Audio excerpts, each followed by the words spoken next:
The following is a conversation between myself and Andrew Frazer, as recorded on Wednesday, the 4th of April, 2023. Enjoy.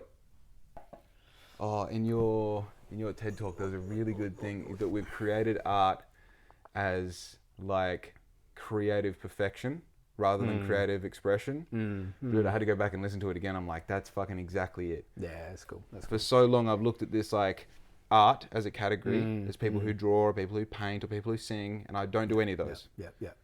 And you go, okay, that's not my scene. And then the thing I found getting further and further into business is you think business is making money. Yeah. Business is survival, dude. Business is making something. Business is creative. Business is problem solving. And I'm a really fucking good problem solver. And I realized that is the art. Oh, fuck, dude. Yeah, I think that's understanding that it expresses in different ways. Yeah. And a lot of those sort of adopted ways of thinking are often self-disqualification. Yeah. You know, I need to fit in this particular sort of lane or box. And if I do that, either, you know, I'll be accepted through some type of societal, you know, value, or here to prove something, or, you know, you go in with the wrong motive. Yeah. But to say, hey, I've got a skill set, you know, that I can bring to the table, and this is of value, and this is something that I can contribute, you know, to the larger community. Yeah. You know, there's an honesty in that. Yeah. Rather than saying, how do I sort of fit into this category of being an artist or whatever? Yeah. It's really celebrating creative expression. It's creating which is cool. that. Yeah, definitely. And also creating a bridge between the perception of what it, or the categorization, the perception of what you think it is when you're a kid, however it was first presented to you. Totally. And then finding like, I think also the understanding that really like embracing something is the process and not the outcome. Much easier said than done. Oh, it is because we're so outcome driven. Yeah. You know, especially in our, I guess, you know, Western worldview, which is outcome. Yeah. And when we're driven so hard in that direction that we forget the joy in process. Yeah. You know, so it's not just responsive to that sort of cliche, you know, it's journey, not destination, but it's actually the joy of the journey. Yeah, dude. And to actually take time and take stock and to pause long enough to say, you know what, I actually enjoyed this process. Yeah. This process, and I'm in the middle of it while I'm learning. And like a good mate of mine says, you know, pressure is privilege. Yeah. He said, pressure is privilege. You feel that pressure coming? That's privilege because that's growth. Yeah. And growth is actually what, you know, we need to take a hold of. Am I maturing? Yeah. Am I growing?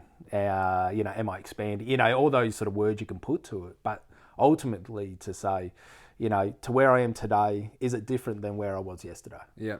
And how is that? Sometimes that's hard to quantify. Yeah, because you're like, of course. you know, how do I actually scale that value? Yeah, but, and in the moment, self-analysis is extremely hard, especially if you haven't been actively taking a data set of yourself in the past. Totally, man. Yeah. It's hard to just do it off the cuff. Yeah. And be like, oh, you know, where do I sit like in this, you know, sort of scale of growth? Yeah. But you're right. It's something that comes with time. And it's the consciousness to recognise it over time. So you've actually got a spectrum, you know, to be able to understand where you were, where you are, where you're going. Yeah. But when we're so focused on outcome, we tend not to do that. You get lost in the sauce. That's what happens. Oh man, we get lost sort of down the rabbit warren, and usually that leads to isolation, and then isolation leads to a whole heap of dangerous places. It's crazy. I've just have you read Think and Grow Rich by Napoleon Hill? No.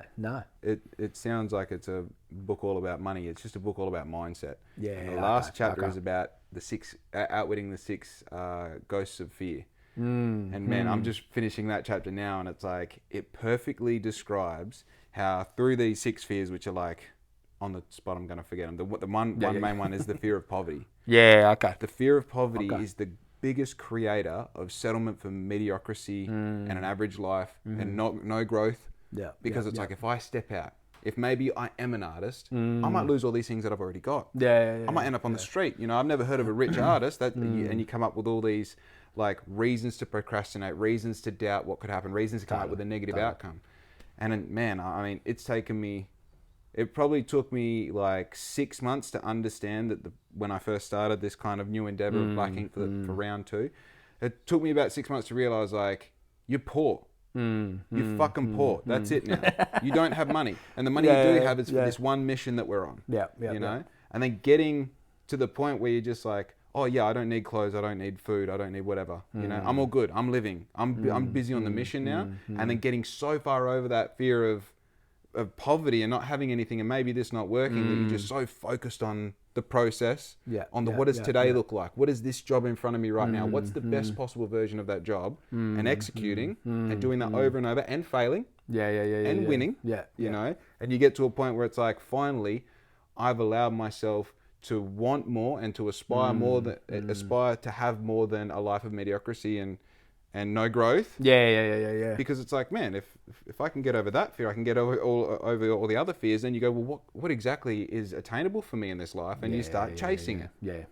Oh, how powerful is that? Where's that tipping point occur? Because I think that's you know, there's a certain point, isn't there, often where you go, wow, there was a tipping point there. For sure. Like in between the provision of paying your rent, mortgage, groceries, your fundamentals, shelter, food, place of rest, to be able to then go, all right, I've got some breathing room here. To actually take risks, because I find there's often tension in that middle point. Of course. And at the end of the day, like the first thing that anyone will say to that who isn't in this position will go, well, how do I live? My answer, and this is like I've talked about it heaps on the podcast, is my partner. Like I got to a point and I ran out of money, and we're living in a caravan. You know, like we're literally like not on the bottom rung, but it's like it was a good and bad situation. We didn't have outgoings because we lived for free in a caravan. I owned everything that was around us. I said to Riz, I'm like, this is it. I'm out of money. If you're gonna support me, this is the moment. And that moment started, and it hasn't ended. She still pays for my groceries. I pay for my rent. I pay for my insurances. I pay for my regos and everything. But she keeps Jake alive. Right. And you go, okay, well, you had that thing coming. You're like, okay, cool. I'm also promising her an empire at the end of the day. I'm promising her a beautiful lifestyle for our family, for the children that are going to come. I'm going to have financial security. We're going to have freedom and time. And it's like part of the process is like, if you're serious about your mission, whatever that is, you look for that anyway. I'm not saying that you find someone to support you, but whatever the situation arises, you still got to be the motherfucker who says, hey, I need you to help me. I need you to support me. But I believe that like that tipping point happens when you take your shit seriously. When you go like, I get that I've got outgoings, I don't give a fuck. I'm going for it. Because if I keep doing what I'm doing now, I'm going to be a truck driver when I'm 60. If I keep doing what I'm doing, I'm going to be this guy, but older and fucked and wishing I had done something. Oh, look, there's no... it reminds me of quite a great author, Brennan Manning, who's one of my favourite authors, and he says, to live without risk is to risk not living. And so there has to be... Now, you can go a calculated risk, however you approach it and, itemise, those risk factors. But to recognise it has to be an element that exists within this pursuit, of goal setting and ambition and mission, to say, okay, what is the risk? Where does it sit? And what am I willing to trade? Because, that's often the question, is not so much vision. I mean, vision's an important, thing to unpack. Why is it that I'm doing what I do? What are the goals associated with it? But to recognise there's still risk within that. It's not just, this is what I want to do, beauty, I'll get it tomorrow. It's like, all right, are we willing to grind? Yeah, I think a lot of that as well is like, I don't have a chief definite thing. I don't have like a red Ferrari that I'm working towards. Right, yeah. Like, I just understand that, like, I think the thing in my mind that I'm working towards is abundance.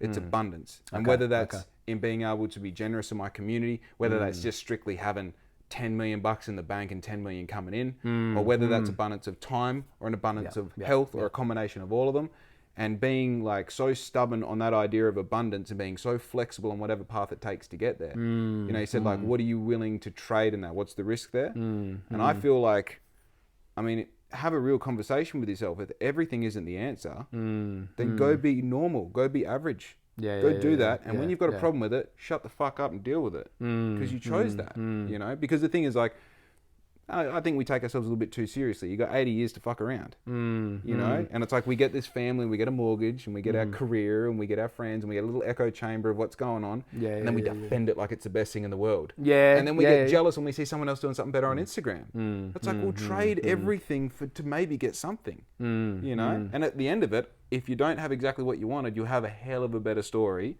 than I'm a truck driver. I think you can, I agree in that sense that you can get lost, sort of lost in your own ambition when it's too small. Yeah. You know, and we begin to create, like you said, we fence around it and defend it, and then become jealous when we see someone else doing something different. But it is, I think it's the recognition of, and really valuing every day. Every day is building into something bigger. Yep. And so as soon as we lose sight of that, you know, it's like when my boys were talking about the value of 5 cents. Yeah. You know, it's like, it doesn't matter, I just found it on the floor. I said, yeah, but that's still valuable. That little 5 cents, if you add that to another one and another one, you get to $1. Yeah. And the boys are like, $1, that's good. Like, I want $1. Yeah. And it's like, okay, but you've got to value it. You've got to value those small amounts, you know. So when we're doing, things around the house and whatever, not that it's always about financial gain, but to recognise that it's the contribution to something bigger. Yeah. You know, so it's, for us, it's that family culture, Yep. To say, hey, we take care of each other, we love on each other, we look out. That's a big deal, man. Yeah, and if you don't start in those small bits, you can't just expect to get to the end and go, oh yeah, we have a culture that we've never invested into. Yeah. And somehow now we've got this great outcome. That's, as like I'm 30, I've had a vasectomy for 7 years. I was very strictly against never having kids. Yeah. And now I'm having all these things where like I'm crying when I see my mates' kids, you get in the car and you're like, fuck man, that was beautiful, And the biggest thing like I find is the anxiety going into that decision of like, I talk about my partner having kids and blah, blah, blah, and obviously building this to get to a point. Yeah.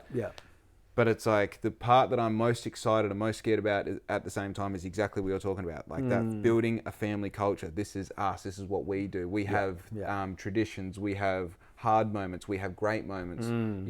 We do. It's together, And whether or not that's creating what, for whatever reason I didn't have when I was a kid, and recognizing the not failures, but like things that can be improved on from my childhood. Yeah.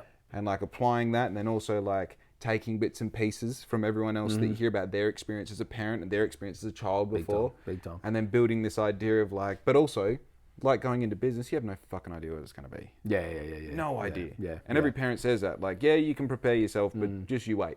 Yeah. Oh, look, your kids are, I'll talk from myself, is that, they provide a mirror, and they also provide a window. And what I mean is that you mirror in the reflection of your own frailty, right? And also a window into possibility, right? To be able to look beyond myself and look beyond, I guess, my own journey. Yeah. Ultimately, you want your kids to stand on your shoulders. Yeah. Say, man, look beyond what I'm seeing. Yeah. Go beyond. 2.0. Yeah. It's to say, look, you don't have to experience something to know, that it doesn't work. Yeah. There are times for that. But there's also times to absorb the wisdom of someone else and say, hey, they've been there, they've done that. I can actually learn from them, and then I can apply their wisdom to be able to, circumnavigate, these really complex, difficult challenges of life. Right. So for me, my boys, like, hey, if you can take some of the wisdom of my life that I've learned. It's for free, have it. Oh, have it. Like, it is there, generously given to be able to stand on, look beyond, and then to travel, into the unknown, but full of hope, full of purpose, full of possibility. Right. Because, you're taking it from someone that loves you. Yeah. And that goes back to the culture. It's saying, is there trust there? And trust can obviously be broken, of course, but to cultivate that space to say, hey, my best is for you. Yeah. And for your future. And so, yeah, man, I mean, I can, being a dad is such a blessing. And to recognise, there's times where you go, man, exactly what you're saying. What am I doing? Yeah. What am I doing? Where am I going? And leaning for my wife and I, leaning on each other and say, let's just pump the brakes here. Obviously with the way we're going about this particular, challenge, it's not working. What's not working? Stop, reassess. And like you said, business is often quite similar. We can get either just stuck in a rut and keep doing what we've always done, get what we've always got, or pump the brakes long enough to say, right, something's got to change here. Yeah, something's got to change. That's a wild skill to get good at. I found especially when this is all me. Yeah. Everything is me. Every decision is me. Every execution is me. So when you get this great idea and you execute it, and you're 3 months down the track and you're looking at the data and you're like, this is a bad idea. Yeah. It was just a bad idea. Yeah. Go, now I'm going to start again. Yeah. I'm going to take everything that I learned from that, good and bad, and I'm going to start again. That skill is, that's one of the hardest ones to get and hold on to. Yeah. Because, you sometimes you'll throw out a bad project and you're like, sweet, I'm the guy who can do that. And then you get 3 months into another bad project and you're like, I'd rather defend it than throw this one out. Well, maybe if we look at all the information here. Man, pride before the fall, 100%. And that is, it's a skill learnt through experience, learnt from the wisdom of others. It's learnt, but it's something you never want to trade. Yeah. Because as soon as you get lost lost in a thought, it's like the proverb says, every man's correct till he goes to his neighbour. It's like, totally. You can convince yourself anything, man. That's great. But unless you're allowing people in to speak in, like sometimes we'll have that sort of self-revelation, like looking at the data and go, okay, this is pretty obvious it's not working. Yeah. Sometimes we need crew to speak in and go, have you considered what about is the, and to say, okay, all right, I'm going to sort of merge that into my own analysis, and it might be, chewing the meat, spit out the bones, but just the recognition that you're not always going to get it right. Yep. And that's part of the creative process. Yeah. People think that's disqualification, but it's just refinement. Yeah. Isn't it? To go, you know what, where I was 12 months ago, I've now sampled a whole heap of ideas. Some went pear-shaped, some took off like gold. Yeah. But, wow, the lessons I've learned through this being applied in my next 5 years. Yeah. Okay, that's maturity, that's growth, that's, that's the good gear that you want to be developing, right? I feel like sometimes even your result, I think when you look at like good and bad things in these things that you try and you sample and collect data, I find a lot of the times it's got less to do with like what the result is or what you're doing. It's always about how you're doing it. Yeah. As I was a professional skater, then I was worked in mining as a process operator, and then I had a coffee van, then I drove road trains, and then I look now at the decisions that I make in business, and like all the time I'll approach a new problem or a new task, and you use the structure that you had as a truck driver, or the structure that you had as like the amount of things that fall back on what I learned as a speed skater are crazy. It's crazy. And like the mantras that I lean on now are mantras that my coach gave to me during competition. Yeah. Wow. Yeah. And you're not thinking back then, oh, this is going to be something I'll be leaning on in 15 years time. Exactly. But that's sort of the accumulation of those lessons learned over time. Yep. And I often think, hey, they're like chapters, in this book. For sure. It's like, hey, there's a chapter, but what we begin to understand is that chapters inform other chapters. Yep. But sometimes there's space in between. It's not just a sort of a linear progression. Sometimes it does bounce around like a pinball. Lessons where 10 years ago, and we recall to mind and go, man, that is so timely for this moment. 10 years on. Yeah. You're like, whoa. Yeah. I didn't even, if someone asked me yesterday, what did I learn? Maybe you wouldn't be able to articulate, but often the moment sort of provides pressure, once again, to actually bring things back to memory. And say, whoa, because I've got pressure and because there's a level of desperation, I'm starting to reflect. And as I'm reflecting, I'm like recalling these moments or advice or whatever it might be. But going back to what you said earlier, I think when our default is comfort, comfort's nice because we think sort of the cozy, warm, element is actually what we've been designed for. But there's no reward. There's no reward in it, and without that, then there's no impact. There's nothing really changing. We're just sort of caught in our own comfort. And then again, after time you start defending it. Yeah. Say, well, this is my comfort. Like, don't touch my comfort. Don't mess with it. Yeah. And so people start to, actually come with like sound advice and input into our lives, and we resist it. We resist good advice because we see it as a threat to our comfort. That's right. It's like, don't mess with my comfort, you know, like, hey, and someone's bringing sound advice and like wisdom, and you're like, and we're blind to it because of our own pride. Sometimes you ask them for the opinion and they give it to you and you're like, nah, they're wrong. Yeah. You know, so I'm pretty sure they're wrong.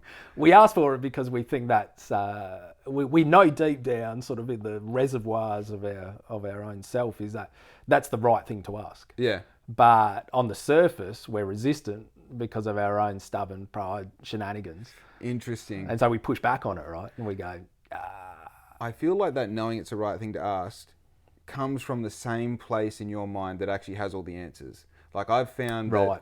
I've got this massive, like almost a void of answers that only respond when I ask the right questions, backed by either faith or backed by desperation or whatever it might be. Yeah. You know, you sit there and you're just like, you know, why did she break up with me? Or right, why did this happen? Why Yeah, did this not work? You know, and then you pull the answer out, it's like, oh, because you're actually like a piece of shit, or because you're not good at what you do, or because you didn't pay attention to this, you know? And it's like a lot of those, and they're very surface level things that I'm, only because I can't come up with good examples on the spot. But point being is like, I find there is somewhere there in all of us that we know, you know? And even when you're talking to people and you're hearing their answer, you kind of knew it beforehand within yourself, but you're confirming it by hearing it from another human and justifying your experience and the conversation and blah, blah, blah. But you know, the access to that lies with a gatekeeper called ego. Yeah. It's like the answers are all there, and your ego's like, but I already know. Yeah. I don't need to ask this dickhead. You know, it rears its ugly head, man, and its head pops up when we need the advice the most. Yeah. And that's the nature of it. You know, is that it will always want to get the spotlight. Yeah. You know, when we actually need to sort of be in the shadow of someone else's wisdom. You know, so that's where we got to recognise, okay, why am I having a response? Because it's often not about the person. It's about, I guess, what they're saying and how that sort of correlates to maybe another experience, which is in a totally different context. And then we're trying to sort of apply the same approach. Yeah, you're trying to put it on top of and make it fit. Totally, we're sort of superimposing that. And the danger is that because of this past experience, you know, say trigger or whatever word, is that then we become resistant to this current moment, which is actually good. Yeah. And it's like, all right, I've got to rewind a little bit. I've got to sort some stuff out. Reassess. Let me just have a good look at this without this set of eyes that I have at the moment as well. Totally, man. Yeah, it's those lenses, you know, it's those filters that, you know, we got that sort of red pair of sunnies on and then we're convinced everything's red. Yeah. And it's like, you got to take the filter off. Yeah. You know, that filter's like, whatever it might be. It could be like disappointment with the business venture. Yeah. And then we're like, oh man, I'm just not built for business because of one experience. And it's like, yeah, that's not necessarily true though, because you've self-disqualified based on a moment. Yeah. But we've got to recognise moments in and of themselves, you know, it shouldn't define who we are. Right. You know, and I was talking to someone the other day and, you know, they're in recovery at the moment, you know, through, you know, substance abuse. And they said, oh, I kind of don't want to say it. They were applying for some jobs and they're like, there are moments I mention it and there are moments I don't. And they said, ultimately, I just don't want to be defined by that. They say, I'm not trying to hide from it. You know, that's part of my story. And I'm not trying to delete my own story, but I am trying to say that that's a chapter of my life. Yeah. Now, and it was a big chapter, but that's just a chapter. I am actually more than that chapter. Yeah, of course. And so I thought, man, that really sort of struck a chord with me to say, how often do I allow a moment to define, you know, my life? Yeah, definitely. It's like, well, okay. This is a moment, and it's significant, it's relevant, but it doesn't need to define the week, or the month, or the year. You know, it's life, like, you know? my life. Yeah, I think that's hard though. Like, unfortunately, you know, like significant events like death and you know, addiction. Failure, massive failure. All these things tend to have like a shadow or a linger. And I don't feel like it. Dude, as a 30-year-old who hasn't gone through too much trauma, I'd say, like I've been through failure, but not real trauma. I don't know if it's a character trait to hold on to these things sometimes, or whether it's just like a comfort where you're like, this is now my thing. You know, and like I can, the reason that I don't get up in the mornings is because. The reason that I don't achieve things, the reason that business didn't work is because. You know, and it's like, I don't want to call it a woe is me attitude, but boiled down, it is. You know? Yeah. Oh man, and we're all vulnerable to it. Yeah. You know, that's the thing is like we've all got our stories, and it's not a comparable thing. You know, just, especially when it comes to say trauma or pain or heartache or it's relevant to the individual. Yeah. You know, and it's I guess that relativity to say, well, that was significant for you. Yeah. So there's value in that. You can't stay there though. You know, and that's the danger. It's like old furniture. Yeah. Oh man, it's the way. You know, it's just always been there. You know, and then that begins to define who you are. Now, the danger of that is that it restricts growth. Yeah. Ultimately, Yeah. you know, and then we begin to take comfort in it. And this going back to this word of comfort is to say, oh, that's just who I am. Yeah. And as people begin to speak into that and like reaffirm it and be like, oh, that's Andrew. Yeah, no, that's just who he is. Man. Then all of a sudden we're just conclusive. Dude, But I grew up hearing that a lot, and I really never, really ever like agreed with it. That you know, oh, that's just Jake because that's how Jake is. And I always come up with this like analogy that's over the top, and it's over the top for a reason. Yeah. Timmy's a pedophile. Don't worry about it. That's who he is. Yeah. Well, no, Timmy. Yeah. You're not allowed to be a fucking pedophile. I'm sorry. Totally, you know? man. Totally. So it's people like, oh, you know, he's just a grouchy bastard. Don't worry about him. It's like, well, no, he needs to pull his head in. You know, it's like, and the thing that I would hate to be is the person who is, oh, that's just Jake. That's just how he is. Yeah. You know, if there's something that I can change or I can better, unless they're saying like, oh, he's just a creative bastard. That's just how he is. I'll take that. Yeah. You know, but if it's anything 100%. below neutral, Yeah, it's yeah, like, no, let's look at that. You know, Yeah. Going back just a sentence, so the willingness to let it be the excuse as to why you don't wake up, you know, the pain, the trauma, that is just as negative as the reason to not look at it and skip by it. Something horrible happens and people are like, how are you? Like, yeah, I'm good. Yeah, right. You're not looking at it. Yeah. You got to be there and you got to look at it for a while. You have to take it all in. You'll know when it's over. And this is the thing. When you know it's over, or when you feel like, fuck, this has been going on for so long and I've been hurting for so long, it's like, that is the time to then go, okay, cool. How do we work past this? How do we get the data and move on? Yeah. There needs, and timing is obviously the pivotal element here, but there has to be a confrontation of that. Yeah. Because without the confrontation, you know, and people might sort of unpack that different ways, you know, skeleton in the closet, so on and so forth, but to actually confront those elements. Yep. And there is a need to rewind. I don't subscribe to the idea that, you know, always forward, because it does actually, I think, dilute and sometimes, you know, mismanage the responsibility of actually dealing with things in our life, in our past. And also the process of being a human. Yeah, and going back and say, that thing is still lingering. It's still lingering, you know, like how do I unpack it? Maybe that's professional counselling, you know, maybe that's just sitting down with that person, you know, given, you know, a healthy circumstance, situation. But there needs to have mechanisms in place, you know, so that you can have resolve, not just bury stuff, not just be like, oh, that was then, this is now, and I'm moving on. But to actually say, no, that's still part of my story, and that was rough as guts. But I'm not going to let it define who I am, and I'm going to grow from that, and actually allow it to be an encouragement to other crew. Yeah. I think there's a big thing I always found with skating. Hey, good girl, it's all good. It was a door. We're all good. She's too good of a security system. Hey. Yeah. I you know, when you do a sport and you train every day, you'd know that some days you rock up, you do everything right. You've slept, you're hydrated, you ate properly, you've done everything, you rock up and your legs are heavy. You know, and you know, your fucking lace snaps in your boot. And then second corner in, you fall over and you get like a stupid fall, not even a real fall, a stupid fall, and you're just like, oh, some days just fucking suck. You know? And I'm not going to get into the whole cliche, like you need to have bad days to appreciate good days. That's not the conversation. The conversation is the day that you rock up to national championships, you're the favourite to win. This is your day, this is your moment, and your legs are heavy and you fall over on the second corner. Having that as effective and as powerful and as useful as the day that you rock up to a local competition and you're fucking around, you do it over and you win and everyone's happy and it's a great moment. They're both the same thing. They're both valuable and they both have heaps to take away from them. Man, I think the more to be able to live that out Man, that's such a gift. It's such a gift to recognise the value of those contrasting experiences. For sure. Because one is celebrated, societally, like on that societal level to say, he's champion, he won, high fives, high fives, high fives. And then when something goes pear-shaped, there usually is just silence. Yeah. And now we sort of claim the silence as a mark of respect. But ultimately, we often just don't know what to say. Yeah. Because we don't actually celebrate it so much.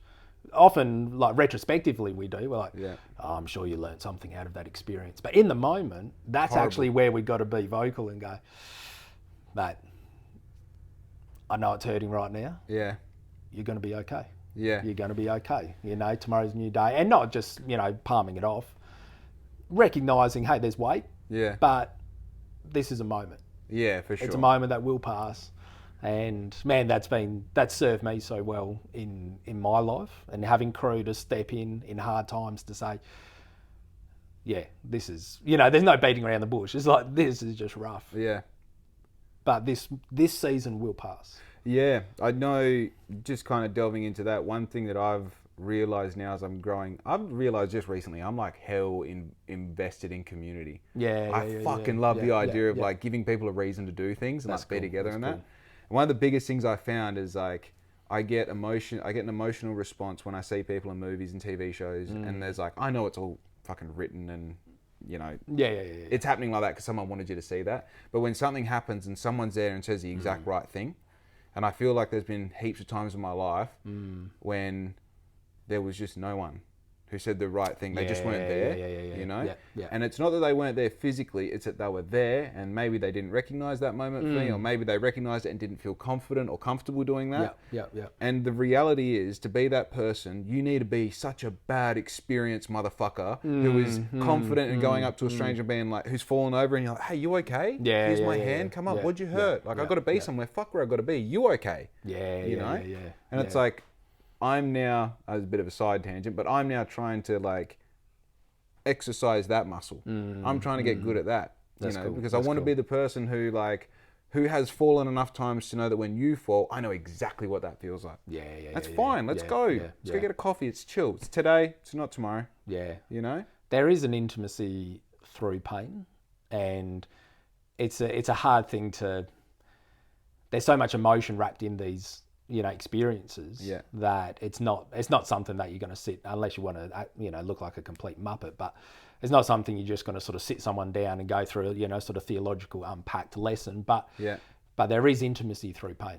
And a good friend of mine wrote a book a few years back, and it was about miscarriage and children that she had lost through that process, and she speaks of pain and I guess the healthy journey through pain, and correlates that to duck diving under a wave. Right. She said often we just stand there and we just get pummeled by it. Yeah.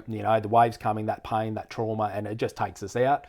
We get back to the same point and then it comes again, and we just live in this repetitive cycle. I'm just getting smashed by this wave.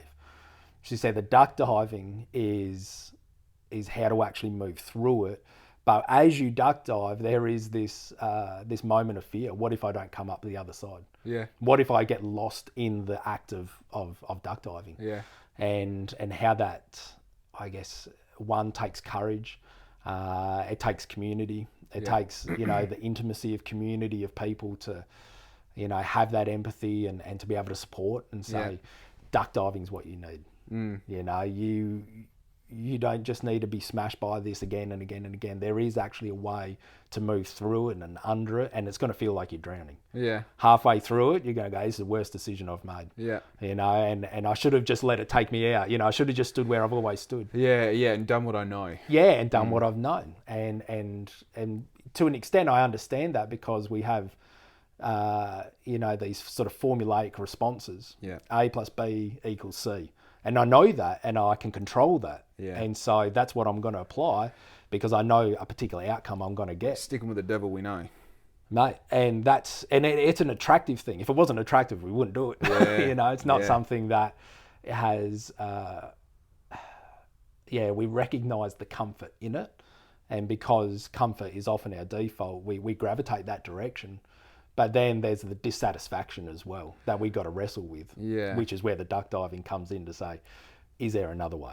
And dude, that pool of all those answers also knows subconsciously when you stood there and pummeled through and you're like, fuck, and it just sits there and goes like, you know that you're enjoying this. You know that you're going to stay here because you've got all the reasons why, you've done this before, this works, but you know, whether it's a duck dive, whether it's jumping over or whether it's running the other way, there is another option and you haven't done any of them.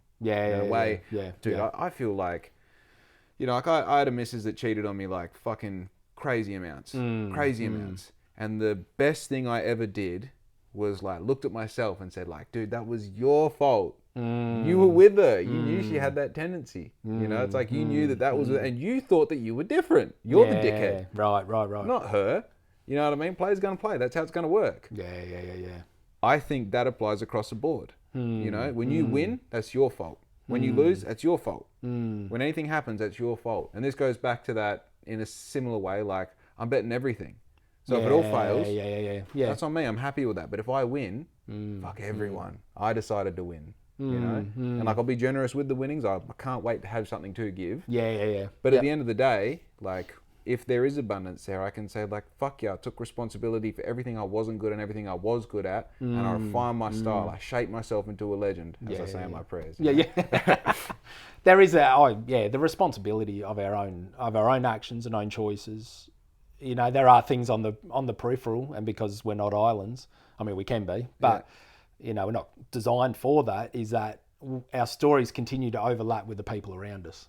Continually. Now, sometimes that's like a real quick in and out, you know, type of moment where you're just chatting, bit of banter, and then you're moving on. But irrespective of the length of time that our stories overlap, there's value in them. You know, so you like meet someone for a minute, boom, they speak into your life, and you walk away going, whoa. Whoa, man, the time of that was so significant. But that was only a minute. And you never see that person again. And then we know people for 20 years. And we've never really had a heart-to-heart. We've never actually expressed, you know, in honesty. And but we've got length of time.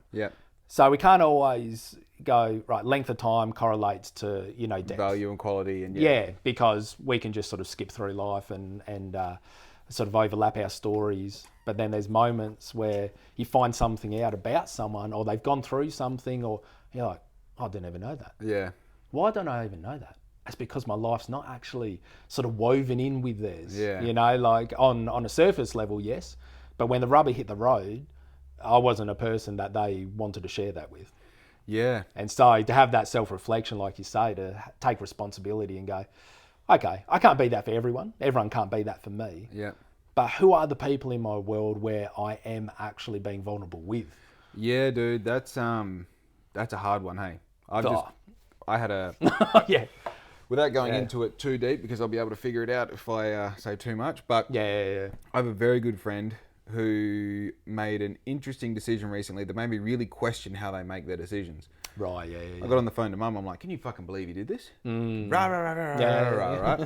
And of course, Mum being Mum, she jumped on my side. And we're talking about it again this morning, just before you showed up actually. And I was saying, you know, I'm reconsidering what I said. And she goes, why is that? And I said, because I have no fucking idea what's going on in his life. Not the single... No, I wouldn't even know where to start. In fact, I got a bit of information the other day about his life, and I'm like, why wouldn't he tell me that? It's like, because you're not talking. You know, not in a bad way, but you're not on the phone to him every day. You know, like the friends that I am on the phone to every day, I know everything that's going on. The bike parts I've ordered, I know what time they're coming. I know everything, you know? And this person here, I've gone out so confidently on a ledge and assumed that he's in this situation that I think he is, and then he's made this decision which has upset me, and all I've gone is gone like, oh, I'm upset, I'm hurt. My experience was not what I expected. Why would you do that to me? You know? And man, like I imagine that, I mean, and I imagine like this is what we do. Like I know nothing about what's going on in your life, and I take these bits that you've told me and I build this picture and I go, that's Andrew. You know?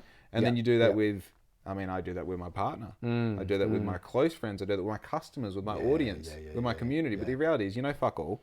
We're all just trying to survive every day, you know?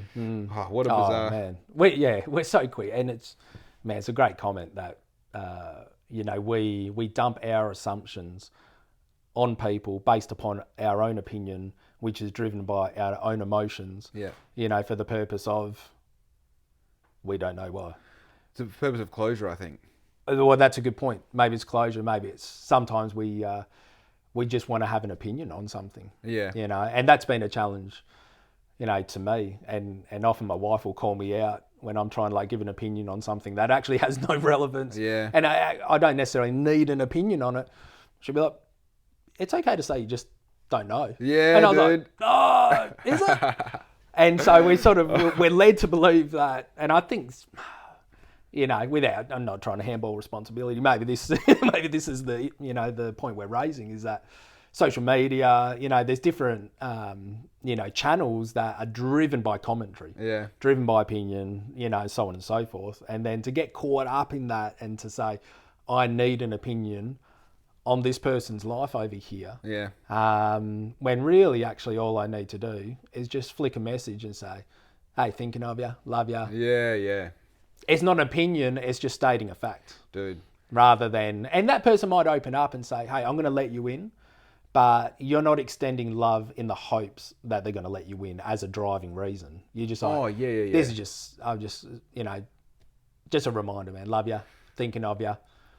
I hope you have crew around you. I might be one of those people in the future, but irrespective, I'm going to love you without that condition. Dude, you know what I realized lately is I'm not a businessman. I'm a man who practices business. Yeah. I'm not a Harley rider. I'm someone who practices riding my Harley. That's cool. And one thing that I realized, that if I want to be 60 and have a community and friends around me, I need to be someone who practices having friends and community around me right now. Right. I need to be able to have conversations. I need to be able to walk into those rooms. I need to be able to do things that scare me. Yes. And I need to practice them over and over and over, not until I'm a master, but until I practice them more. Yeah. You know? Yeah. This idea that people go like, oh, this person's not much of a friend. They don't really check in anymore. When was the last time you messaged? Yeah. Get off your fucking horse, dude. Get off time, your horse. You both got phones. You both got unlimited free messages. You both have all the internet in the world. The excuse is probably the same thing they're using against you. Oh, be the role model. 9 times out of 10. Yeah. 9 times out of 10. I'm happy to message all my friends first forever. Yeah. If I get to keep them in my life, like being completely pretentious about the fact, I win. You know, if I get to keep you in my life and I think you're valuable and I want to be around you and all that takes is me reaching out to you once a week, once a fortnight, once a month, I win. So even at the bottom of all this, when you only serve yourself, it's like that's what you rely on. It's like take the win, reach out. You know? Yeah, and all the value and the positives that come from that. It's often, I think in my own life it's the offence. Yep. It's the offence that causes us to pull back. Yep. You know, or they're not doing it because of XYZ assumption and so on and so forth. What we're talking about before. 100%. And to recognise that, you know what, maybe they've just had a rough week. Maybe they forgot. Maybe it's actually vast majority of the time got nothing to do with you. Yeah. You know, there's things happening and you know, that could be a myriad of different circumstance. But to make that first move, and that's what this one thing my dad would always sort of drill in, you know, especially in those teenage years, you know, where emotions are high, offence is high, because often offence is running, you know, in tune with that emotion. And for my dad, he would often go, all right. When was the last time you did something for someone else? Yeah. So as soon as that vortex became into that sort of self-absorbed mentality, it was that shift. It was that recalibrating in Dad to say, okay, I'm not saying that's not for you. He's probably thinking, oh, mate, come on. Yeah. Like, you know, put your head in and, you know, but in, you know, graciously, he's saying, okay, I can see that's important to you. I can see it's significant, you know, very gracious. He's probably thinking, that's absolutely ridiculous. But anyway, when's the last time you reached out to someone? Yeah. When's the last time you checked in? When's the last time you gave your time? When was the last, you know, and it was just that continual reminder to say, you know what, each day I have the opportunity to extend myself and to give of myself, and not in the pursuit of getting something back, but just the genuine care for other people. Oh, dude, the responsibility of being a human. Man. As soon as we become, what am I getting out of it? How's it going to benefit me? You know, like all those things that self is always going to promote. It tends to go pear-shaped pretty quick. Yeah. And isolation rides on its back. It's weird, man. The Robert something Asaki, I forget his last name. He wrote Rich Dad Poor Dad. Oh, yeah. One of the tenets is you got to spend money to make money, but you have to give money away for money to come to you. And that really works. Yeah. The more I look at trying to make money, the less I make. And the more I just pour it into, and I know this sounds like I'm promoting myself, but the more you pour it into local business and people where it really actually affects their life. Yes. You know, you just go like, that's how much it costs. I don't want mates rates. I want you to charge me what it costs because I know that you're doing the same as me. The more you do that, dude, that snake eats its tail quicker than you think. And all of a sudden, like you'll find like I pull myself right down to within $50 of zero all the time. And then you look at your bank balance the next day and you're like, I've got $3,000. Like, I'm living again, you know? And it's because I just fearlessly, outside of that fear of poverty, I'm like, I know how the system works and I lean on it. I lean on it. And that's the exact same in compassion. That's the exact same in like generosity. These things are it's like, in one way, if you technically look at it, if I message 10 people with the intention of just reaching out every week for the next 10 weeks, I know I'll probably get 3 of them that I'll build a really strong backwards and forwards. I'm doing this, I'm doing that. Hey, I had this happen. I'm struggling. I had this happen. I'm winning. You know, whatever it might be. Technically speaking, I know that I'll probably get a result from that. Looking at it more spiritually, I know that if I just put into the world will put into me. Oh, look, you're reaping what you sow. And I know that's something that when lived, and ultimately evidence is the greatest persuader. You know, so you've actually got to live it. I mean, we can talk about it till we're blue in the face, but until you actually implement, you know, put it into practice, put it into motion, that's where conviction comes. To say, oh, this is for real. This actually has an outworked, I guess, I don't want to say, well, I guess a truth, you know, because it is truth in that respect of, you know, reaping what you sow and to be able to invest in others. And not just financially either, because we hear the word invest and we go money. But the investment of time, the investment of energy, emotion, that's something that has really, and it continues to challenge me because when finances are tight, the hands grab tighter. You know, it starts to dwindle down. You're holding even tighter and tighter and tighter. And then as you get more, there's a bit of release. Now that I've got a few thousand, I could give a couple of dollars. But the challenge is, can you do it when you've got little? When you've got, and that is the challenge. Dude, this is how I know I'm generous. Because it's like when I've got nothing, I still fucking give away. It's like, dude, I'd rather us both. This is the thing. Like if I've got a bag of chips and we're sitting here and we're both hungry and I go, fuck you, who am I? It's just like at the end of the day, we're 2 hungry people with 1 bag of chips. 100%. You know?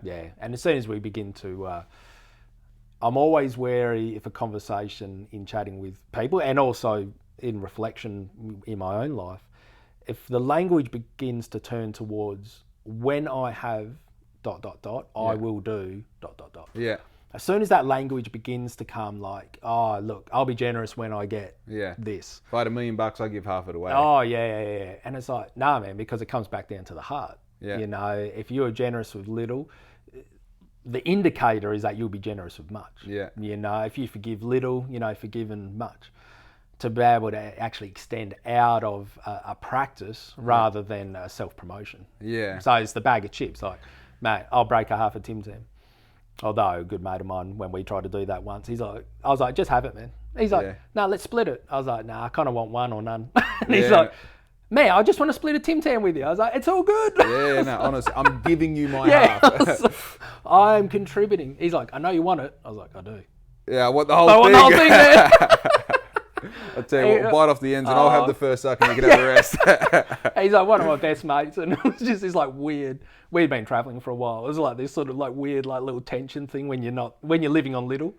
And anyway, it was just those moments that you're reminded again to say, hey, give it what you have in the moment, and don't just bank a particular virtue away for when you think you will have the ability, because I'll guarantee you, if you're not generous with $1, you can forget about having 1,000. Because it's not just going to transfer. Dude, this realization or this bit of information that everything is a practice has been like so enabling for me. You know, cool. And things like, actually it's been interesting because this past week I've had a bunch of difficult situations to walk into. So I had Saturday morning I went to Fit Stop and I was recording their game day for them to get clips. Part of that was being on rollerblades, which I've kind of cross-pollinated 2 skills I've got: getting good content and being a really good rollerblader. Sick. So now I get these awesome rolling shots. But at 7 o'clock in the morning, when you've got a bunch of people you don't know who are all dressed up and they're, you know, looking attractive and doing exercise, and you put on rollerblades with a foot-long ponytail, you know, that's a really hard thing to do. You know, and then I had, you know, so there's a fit stop. I went to an agenda briefing for the first time. I've been in the city chambers. I went to a council meeting last night. I did see that photo. Yeah, very sharp. Very sharp. Exciting. I bought that shirt especially for that. Nice. I had court on Monday doing a burnout on my Harley. Still a difficult thing to stand up and say, I'm a dickhead. Yeah. I did the wrong thing. I got caught, you know. And also going to the fit stop after party at BeReal. I want to call it Barbados. You know. But all of them were really hard to walk into. Extremely hard. And you got to walk in and be the black ink guy. That everyone sees online. That everyone expects you to be the, hey, how you going? I'm fucking motivational. You know. And the thing that I realised with going into the council meeting last night is I was so much better last night than this time last week. You just got reps in. I've been practicing, you know, and you get to a point where it's not like I'm confident walking because I've done it so many times, I know what I'm doing. I have permission to be the dumbest guy in the room because I'm practicing. You know, I'm an apprentice. I'm the guy who's asking the question, not giving the answer. So when you go like, oh, I'm just practicing, that gives you permission to be shit at everything to begin with. And then also to still be in the middle of the process and not at the result. Always ongoing. You know, it's a tough one when expectations change around that, because you know there's that sort of personal self-reflection of, you know, practice and you know, the allowance to make a mistake. But as you obviously commit to a craft, or, you know, whatever that context might be, then there's an expectation that rises as well. And sometimes I think what I recognise is that expectation can actually disallow that person, in my own mind, from making a mistake. So rather than seeing that person as someone who's learning and growing and, you know, who's going to make mistakes and learn from them and so on and so forth, I've actually raised my expectations so high on this person for a particular outcome that I'm not even giving them the room to grow anymore. And I think that's where being able to maintain kind of the innocence of that approach, even with people who are in positions. Now, expectations are fine. They should be an expectation. For sure. As things develop and grow, and an expectation, you know, on our mayor, an expectation business leaders, an expectation, you know, of, you know, various people in various circumstances, contexts. But to also give them the allowance, you know, and the grace to actually be someone who is learning.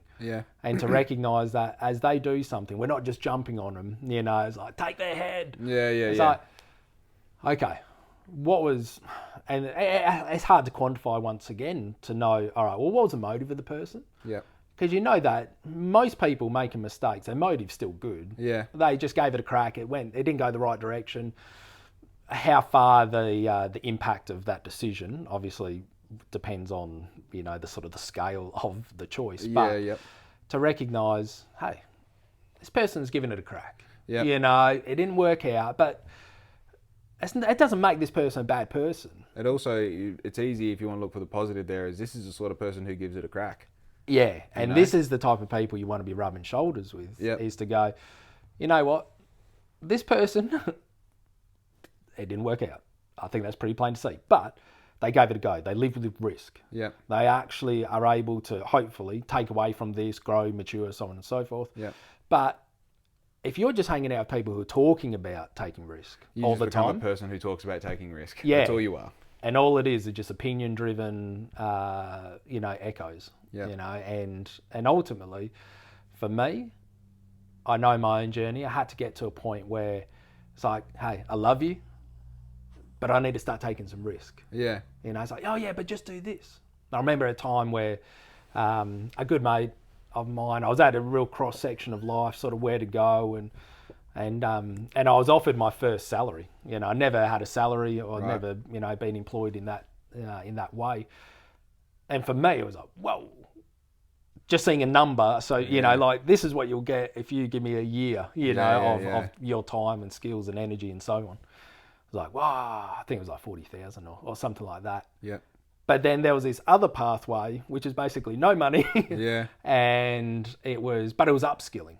You know, it was through training and going to university.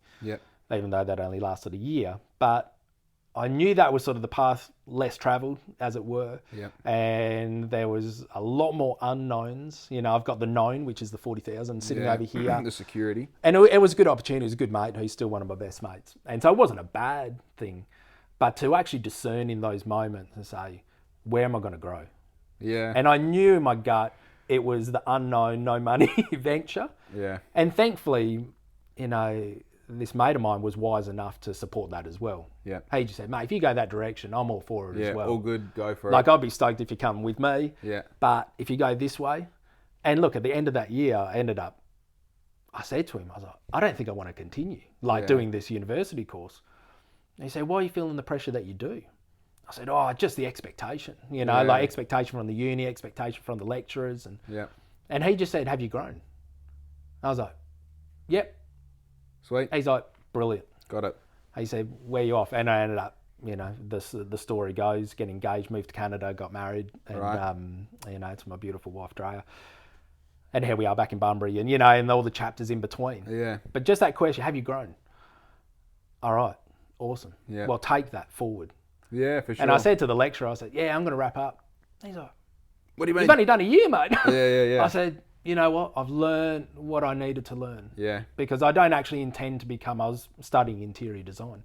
I said, I don't actually have a passion to become that as a pathway or career or whatever you want to call it. I said, I just come here to learn. And I've done that and I've grown and I'm good. Yep. And I'm so grateful. I was like, thank you so much for everything you taught me. Yep. And there were certain things that this particular lecturer spoke into me, man, really changed my own, I guess, mentality in taking risk. Yeah, that's the So I was like, high five, thank you. And he was a bit like, oh. What's going on? Yeah, what's going on? Like, you're stoked, but you're leaving, but you're actually doing okay here. Like, like you're getting okay grades and whatever else. I said, nah, I'm moving to Canada. Yeah. I'm getting married, man. It's just like, dude, go you. There's something weird about that, sureness of intuition when you get good at it.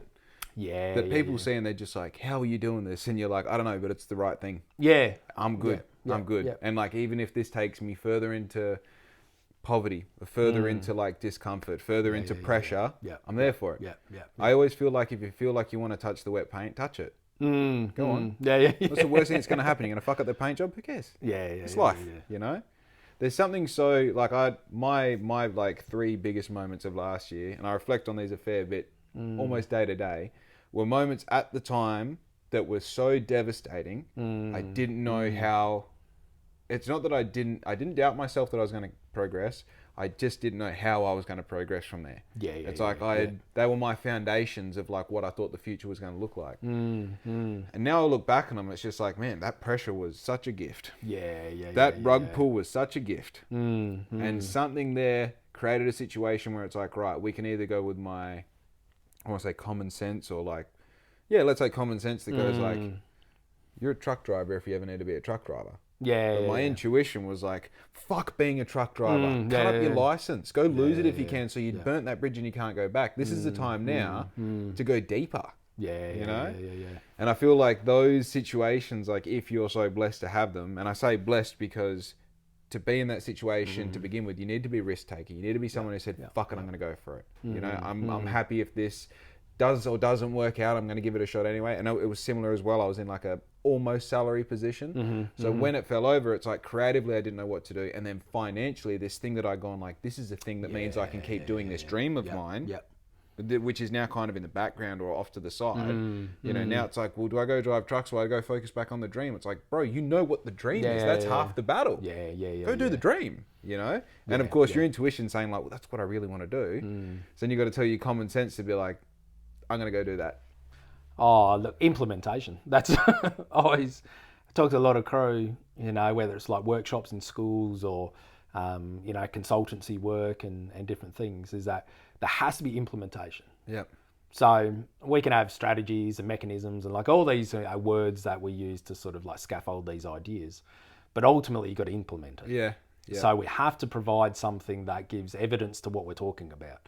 So, if we're talking in public art, and placemaking and wayfinding and all these buzzwords, So we still have to actually do something, right? Yeah. Like we can't just live in the hypothetical. In theory, yeah. Yeah. Okay. So that also means vulnerability.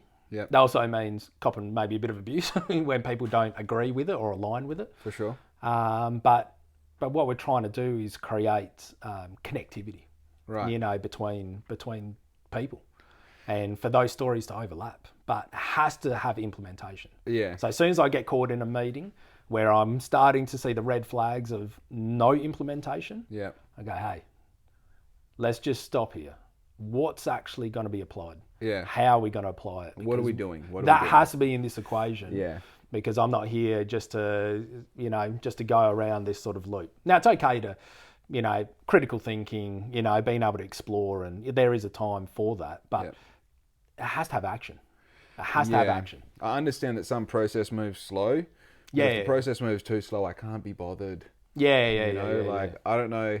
I'd say this a lot. I'm undiagnosed ADD. I feel like if I do have it, I just channel it and fuel it really well into the things that I do, because I just need to keep moving, you know? Yeah. Like you mentioned before, like 100 ideas all funneling through a fucking space is small, and just being able to go like, okay, well, how do you make that work in your life? But one thing I cannot stand, and like, it's the way government works, so I appreciate it, but like sometimes you get involved with things like the city, or like big business, and one decision goes through 12 people. None of them understand the project intimately. They all have a say that's more important than yours. You're the one who's executing the decision. And then you go like, well, okay, this topic, not even a fully formed idea, has been going on for 6 months and we've done nothing. You know? And I get things take time, but in that 6 months, I could have made these 5 things happen that probably would have had more impact, any one of them, than this thing over here. And I think that's where you got to, I guess, learning that. And I'm not a good multitasker. I'll be the first to admit that. My wife will confirm that. I'm not great at multitasking. But I am very focused. So focused on one thing, sweet. Like being here, talking, I'm here, I'm present, I'm focused. What I've got to do next, okay, I need to pause long enough to kind of think it through.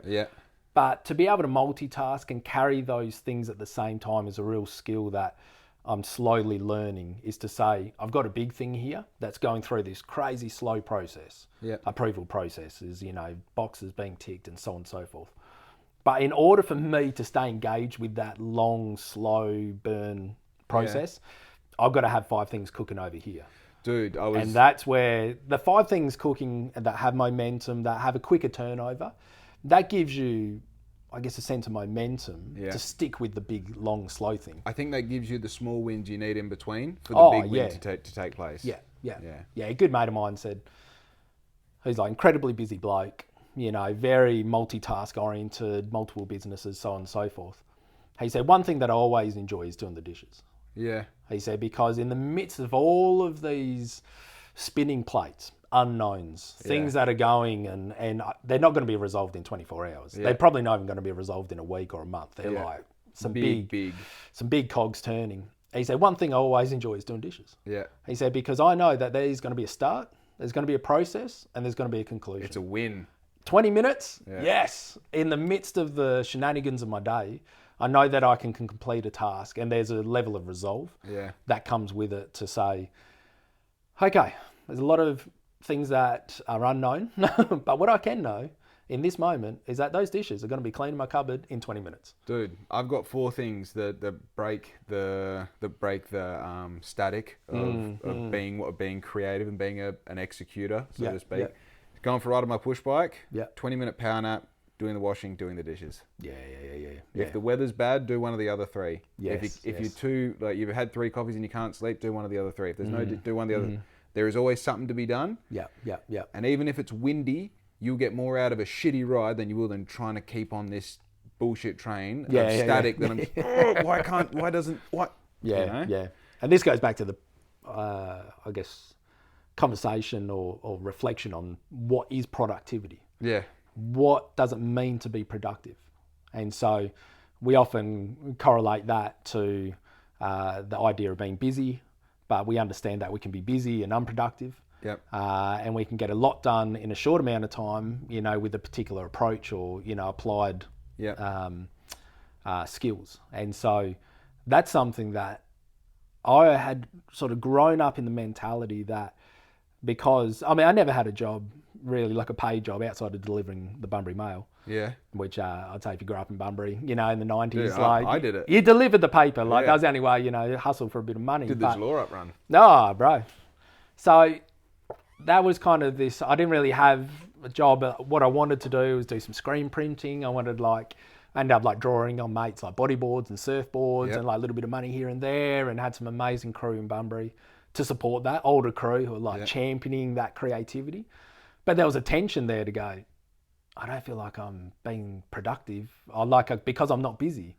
Yeah. But because I would spend a couple of hours focused painting or screen printing or, you know, whatever it might be, it was just enough coin to turn over to give me a little bit of sort of autonomy as a young bloke.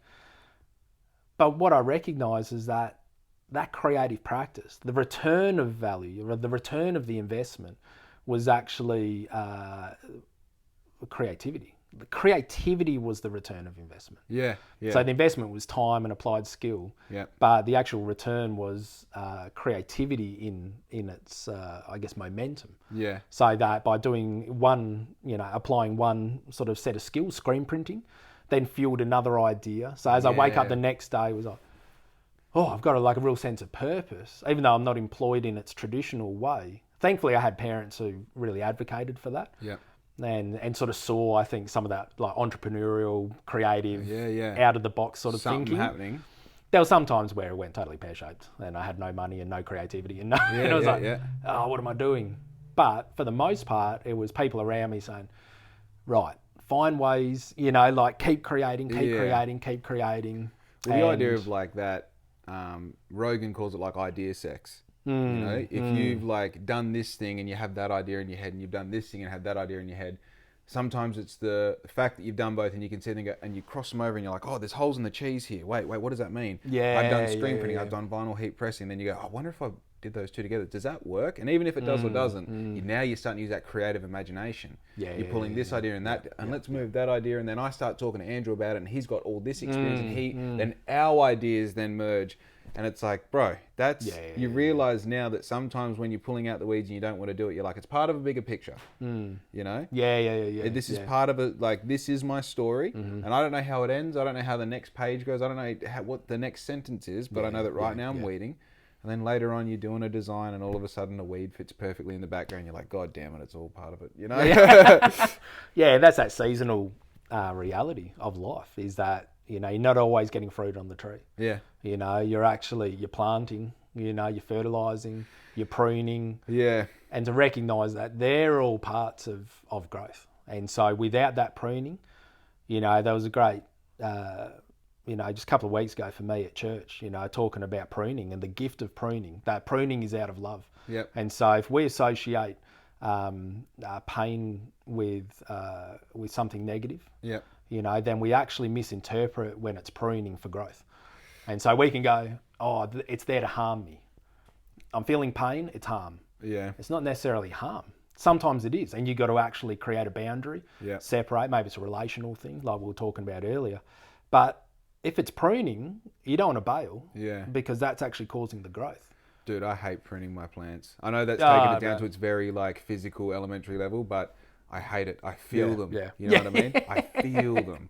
And it just... like, what if you don't come back? And like, the thing is, I always think, and I know I'm going in the weeds here about it, but like, I think that because they don't talk, because I don't hear them, they don't talk. But how come when I spin them, they still go towards the light? And how come when I don't water them, they die? And how come when I fertilise them, they do well and they flower? So who's to say that it doesn't fucking hurt when I cut their arms off? You know? But again, you know, like I had a friend the other day that he was saying to me, you know, I've been fucking up lately. You know, got himself in a real pickle, like a real pickle. And he said, I've been fucking up. I've been doing this, I've been doing that. And I sent him a message back saying like, well, it sounds like you're going through what we all go through, man. You are becoming a man. That's what's going on. And we fuck up and we get better. But you love your family. You love what you're doing. That's all that matters. Focus on that. And he didn't message me for 2 days. But he fucking hates me. He hates me. And I called him. And he hit me back and he's like, sorry for ghosting you, man. You were right.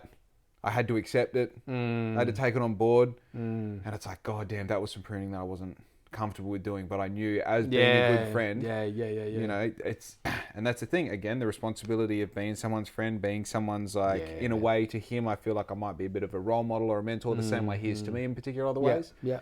And it's like, sometimes it hurts to cut off that branch as the tree and as the person pruning it. But damn, big time. Wait until next year. Let's see what growth we get. Oh, you know, man. And you know it's there's fruit that comes. Yeah. And that's the testament is the fruit. You know what I mean? Like, if you're being pruned, there's no fruit. You got to double check who's doing the pruning. Why is the pruning occurring? Yeah. Is it in its season? Because if you prune out of season, without going down the horticultural stream here, and the fact that I live in Jalora, but you know, it can be detrimental. Yeah. So it's not just going pruning's good, full stop. Yeah. Pruning in season, and to recognise that we can offer that in season, and we got to discern that moment. Can't go guns blazing, just pruning. Cut everything off. Yeah. We got to do it in season, but then we've also got to receive it in season. Yeah. And we need, you know, call it village, community, you know, whatever wording, but we need crew around us that we trust enough to speak in and to bring that pruning. Yeah. You know, we're doing something and someone to just call us out and say, love you, man. That's why I'm going to say this next bit. Yeah. You know, what you're doing right now. It's only because I care so much that I need you to pull your fucking head in. And that person can take it or leave it. You know, obviously they can just go, you know, they can be defensive, that you know, and so on. But all you can do is be responsible, you know, for why you're saying it. Yeah.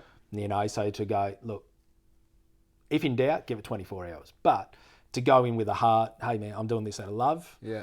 Okay, weigh it up. Don't just go in guns blazing. But you can't determine the person's response. Yeah. You know, and so you can't allow the response either to determine the value of maybe why you're doing it. Yeah, what you've said, why you're doing it. Yeah, for sure. Yeah. Now, you take responsibility if you're saying it for the wrong reason. You know what I mean? If you're literally just trying to cut this person up, you know, to prove a point, being vindictive, whatever it might be, hey, you got to call that for what it is as well and say, you know what, man?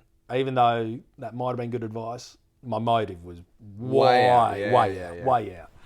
So it's a combo. It's always a combination of those elements. Going back a conversation as well about the busy versus productive and how they kind of work with each other. You know, the thing that I've like realized just recently is a part that I hate the most about being like I collect and grow bonsais. Yeah. Is like it's a 30-year hobby that I spend 2 minutes a day on. Yeah, right. Yeah. Oh, dude, what's with that? Yeah. And you've had a bonsai for 6 months. You notice he's got a new little shoot out one side, and you're like, whoa, it was all for something. You know, it was all for something. And then a year later, it's this big, and you're like, it was definitely for something. You know, and then that's cool. Again, you said before, you know, having that evidence in yourself to fall back on. And it's like when you get that new bonsai. In your mind, you're seeing this, you know, thick trunk off to the side, this shape, but at the moment, he's this big, and he's got 4 branches, and he's just holding on. Yeah. And that's where, oh man, it, straight up is coming back to the evidence of your own story. Yeah. And taking risk frequently enough that you've got evidence. Yeah. You know, to be able to see the reward, and to fall back and go, okay, well. Yeah, to exercise, you know, faith, which is the evidence of things unseen, you know, the hope of what's to come. To go, hey, I've already seen what happens bonsai, you know, whatever analogy, but to recognise this is worth it. This is worth this pursuit. Yeah, Not to say it's smooth sailing, but, man, I'm seeing way beyond this. Yeah. And that's, I know for me, a big shift, even as a parent, you know, over these last few months, is seeing beyond the, you know, the momentary responses of my own kids. Okay. And not getting caught up in that emotion. You know, for me, it was really this sort of roller coaster of emotions. Like, my kids are doing well, then I feel like a, you know, valid father. Yeah. If they're having a really bad day, oh man, what have I done wrong? And then I'm just trying to help them and fix them. And I was actually, man, no consistency. Yeah. No consistency. Yeah, okay. And so I was chatting with a good mate, and we're just talking about having vision and purpose. Yeah. And he said, you got to sort of lift your eyes up out of that moment and go, all right, how are we preparing? You know, I've got boys 7 and 5. How are we preparing them to be 15? Yep. Not just how do we prepare them to get through a week.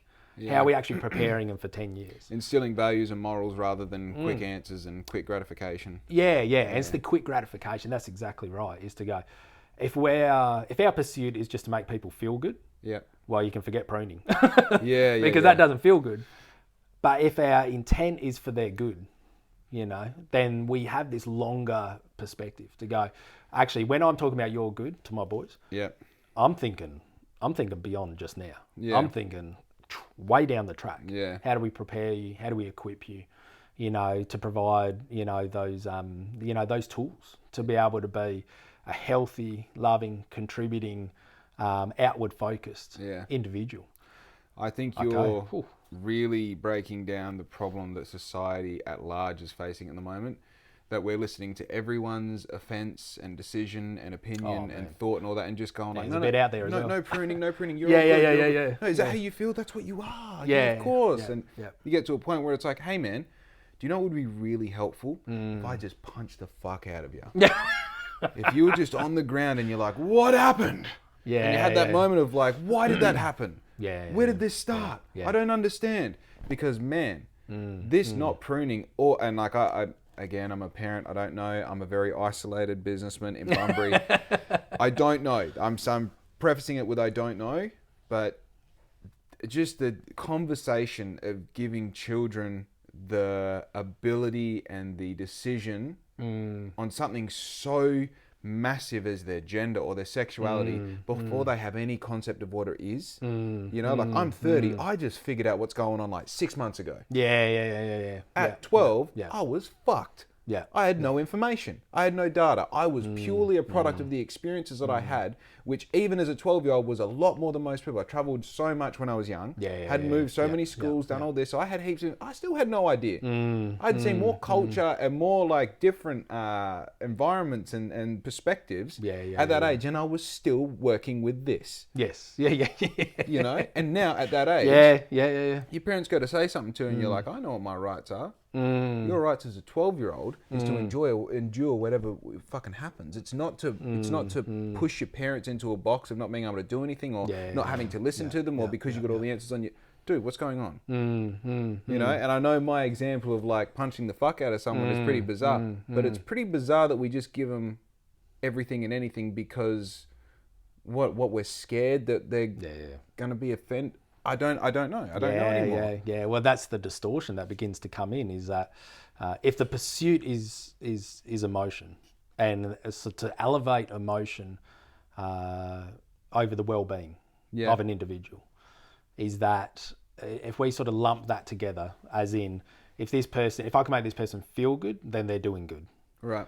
But we know emotions come and go. We know that, you know, even in the period of a 24-hour day, you know, we can be riding high, down in the valley, back up again, back down again, back up again. Emotions can take us all over the place. So emotions shouldn't be the metric of measurement because that's going to send us all over the joint. We've got to actually come back, you know, to actually, you know, sort of a position to go, what is for the good of this person? Yeah. Now, as a child, I say to my boys in a book I'm reading at the moment, it's talking about the little adult syndrome. It's actually talking to my boys as if they are adults. Right. And the danger of that, because, you know, as a parent, you approach it like that, you have this warped, you know, view that your kid's going to come back and go, nice point. Yeah. Nice point. I see the rationale. Yeah. Very logical, well explained. I'm going to do it. You want me to go to bed because sleep's good for me and it's going to benefit me in the morning? 100%. Thanks, Dad. Got it. Yeah. No, they're not. They're going to be, they're pushing back. I don't want to go to bed right now. They respond as a child. They respond as a child. Yeah. So I'm going to meet them in that place as a 7-year-old. Yeah. I need to meet you as a 7-year-old. And there's things you won't grasp right now, but it is actually not my job for you to grasp them right now. It's for you to actually obey them. Yeah. You know, and obviously that approach can be manipulated and distorted for the exploitation of an individual. So I'm not talking about that. I'm talking about doing it in a healthy way as a child, as a father, to recognise like, right now, mate, you need to listen to me. Yeah. You know, so when I say stop at the edge of a road, you don't need to grasp exactly why I'm saying stop and what the consequences are and ramifications. You don't need to grasp that. What you need to grasp is that you need to stop. Yeah. That's all you need to grasp in this moment. Yep. Now, as you grow and mature, and you'll be able to carry and you know, and hold the weight of certain conversations and the weight of, you know, the I guess the implications and the consequences of certain things. But right now, I want to take you on a journey that it's relevant to where you are in life. Right. Because when you grow up, you might make choices that have larger consequences. Yeah. So I want to give you little taste testers right now. So you start, I think one thing, I put this status up the other day on Facebook saying I'm 2 years into a 100-year plan. Yeah. And man, I've been thinking this for a while, that I'm on a 100-year plan now. Because again, when you're on a 100-year plan and you're year 2, you're not even an apprentice yet. Yeah.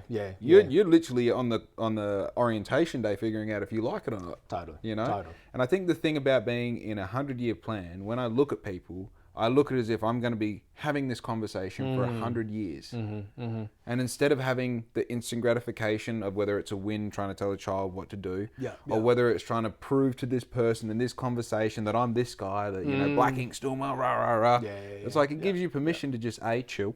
Yeah. It's all good. Take a it's breath. all good. We have time. And B, have a conversation that you are going to pick up where you left off now. And you're going to have so many conversations that you're about to look back at this first one and start to give it more value and depth and meaning and understanding. Yeah. And I feel like having children, which, one thing that I seem to identify, whether I'm right or wrong, is a lot of people my age that are having kids, they're not having conversations with their kids that's going to last forever. Right. They're having sentences backwards and forwards. And whether it's because they don't know, but they're actually addicted to their phones and they're just trying to shut their kid up so they can get another dopamine hit, whether it's they're so overwhelmed, whether it's they have a job or a requirement or something that, is drawing that energy out of them so they don't have the energy for that, whatever it might be. But I mean, this is why I'm trying to build a life of abundance and freedom so I can have that time and energy for my kid to have a conversation that lasts their entire life or, past my life. But yeah, it seems to be that like the approach you're now having is this, right now, this is what's important. Indicative of later on, there is going to be other things that are important, or they're going to add the depth into what's going on right now. It's that idea that this conversation will last for as long as you're going to let me talk to you. Yeah. And there's things that, sometimes I wonder like how much is being absorbed, how much is not, but you're continually planting that seed of truth. And I guess as a person of faith, and continually, for me, it's like looking to the Bible to be able to actually say, hey, this is truth, and hey, we're going to love our neighbour. Yeah. We're not just going to do it so that we can get something back. We're going to love them. Actually, we're going to love our enemy. Okay, we're going to love our enemy. We're going to give generously. We're going to live in a way that is not self-promoting. Yeah. And to be able to talk through with the boys and do it in a relevant way. I'm not just like, hey, let's, putting them to bed, go into a massive theological study. Yeah. But to go, hey, how's your day, buddy? Oh, this happened, and this kid kicked me today. And it's like, oh man, that sucks. All right, well, how do we deal with that? Yeah. Now, how do we respond to that? Because if you can begin to, really sow those seeds, compassion, mercy, begin to actually, empathy, okay, that's a kick in the leg. That's not a big thing. But as you get older, people are going to do it's going to be scalable. Yeah. Stuff is going to happen. And if you can apply these things now, when you get kicked in the shin, my hope is that you can apply that same value as an 18-year-old, as a married man, as a dad, and that's that legacy. Keep is to go, man, I hope something is sinking in right now. But it's the consistency. It is. It's the rocking up. And I think that's where I'm coming to at a point. And this was out of, I guess, a confronting moment in chatting with my wife a while ago. And she said, Andrew, it's really nice when you're on a high. Yeah. Because boom, upbeat, optimistic, full of energy. She said, but when you're on the low, and you're down and can be really closed off and dismissive and so on, and a sort of range of things which I knew in myself. She said, what I actually really want more than the high is consistency. Yeah. And it just sort of, boom, just hit me right in the face, with someone that you are so intimate with. And you can trust that the information's good. Yeah, and she's coming in with the secateurs, man, and going, this word's going to prune you if you let it. Yeah. Now, I could have resisted it and just gone, oh, you don't know what I'm going through. You don't know the pressures I'm under. Rah, rah, rah, rah, rah, defend. But in that moment, it was like, oh, she's right, man. I'm inconsistent. I'm up and down. Yeah. And then the boys pick up on that. And that culture were talking about earlier in the family, in the house, that begins to, go in the direction you don't want it to, because, a safe house has boundaries. Yeah. And consistency is one of the tools, to create safe boundaries. For sure. So as soon as you're inconsistent, you're all over the joint, then there's unpredictability, and man, that just goes in a whole heap of dangerous directions. So for me, it was that junction, once again, like a life, intersection. Almost, yeah. To go consistency. What does it mean to be consistent? Yeah. How do I develop practices, disciplines in my life to be consistent? Yeah. What does it feel like if I'm consistent? Yeah. And what are the moments where I'm just starting to like sink into that little rabbit warren of like, I can never do anything.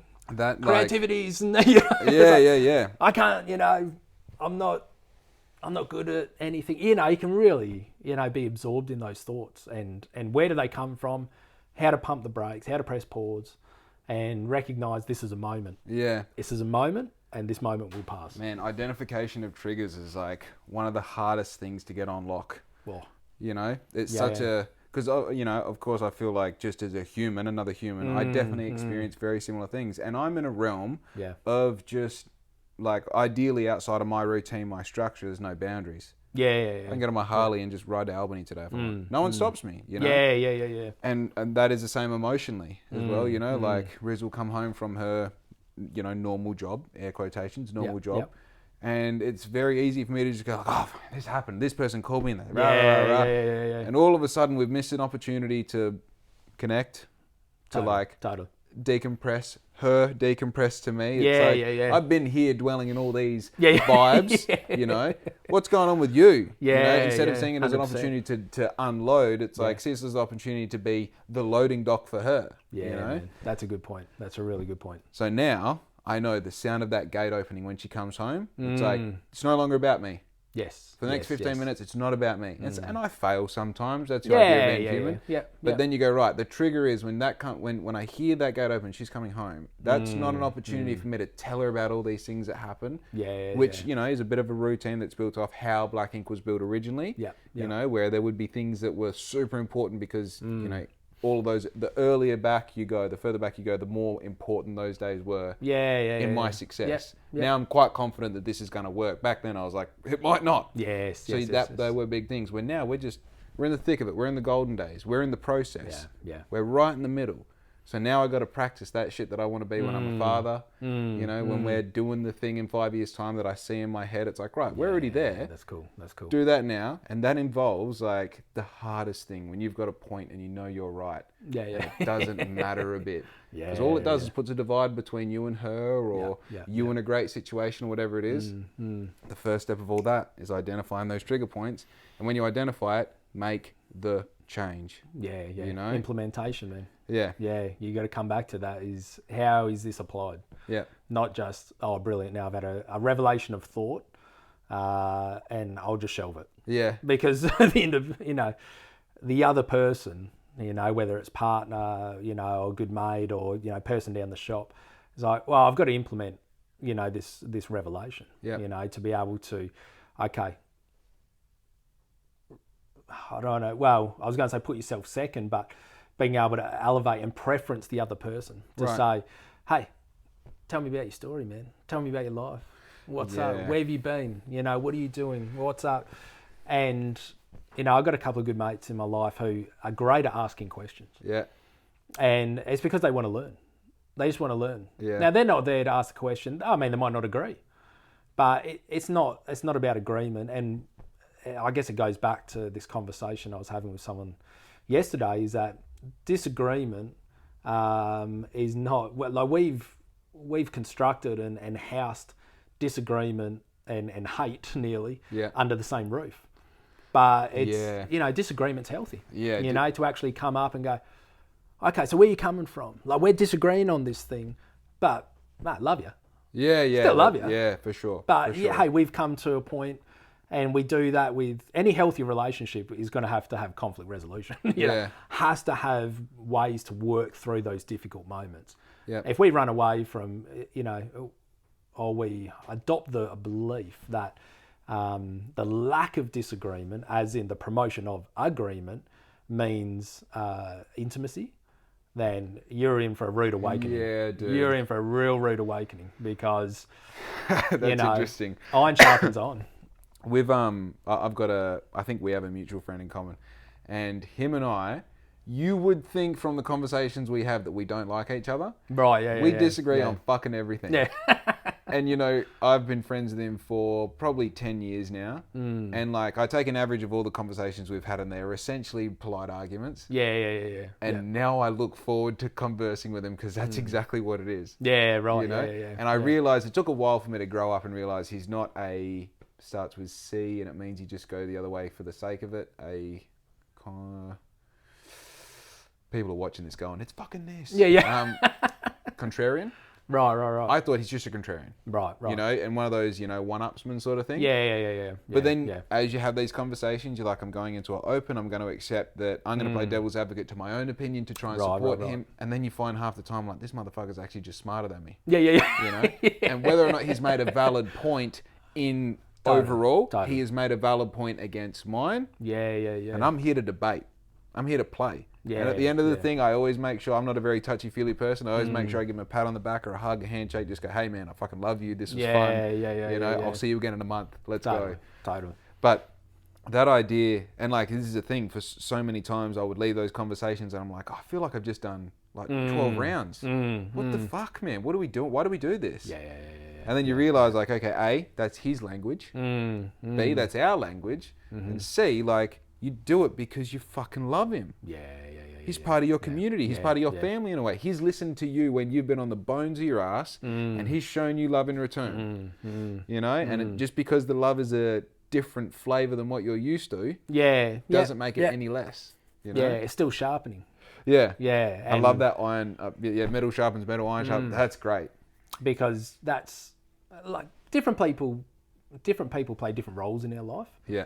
And if we exclude, now I'm not talking, there are times healthy boundaries, separation, you know, and that's important because you can't allow every person to speak into every part of your life. Yeah. Because you're just going to get a mashup of nothing. Too much info. Yeah. You need that trusted crew, you know, for those intimate things that are close to your heart where you go, look, I've got 5 crew here. Yeah. I got my crew and they're going to speak in and they know me and they know the context and, you know, they have a greater understanding of where you're at. But then there's the broader sort of level where we've got these people that pass through our life, like different intersections once a month or whatever it might be. Yeah. And to be able to take stock and go, wow, man, that person's role in my life is like, sometimes it's quite specific. Yeah. They just challenge me. Like, we disagree, but at least I know that person, they're not just going to go along with whatever I say. Yeah.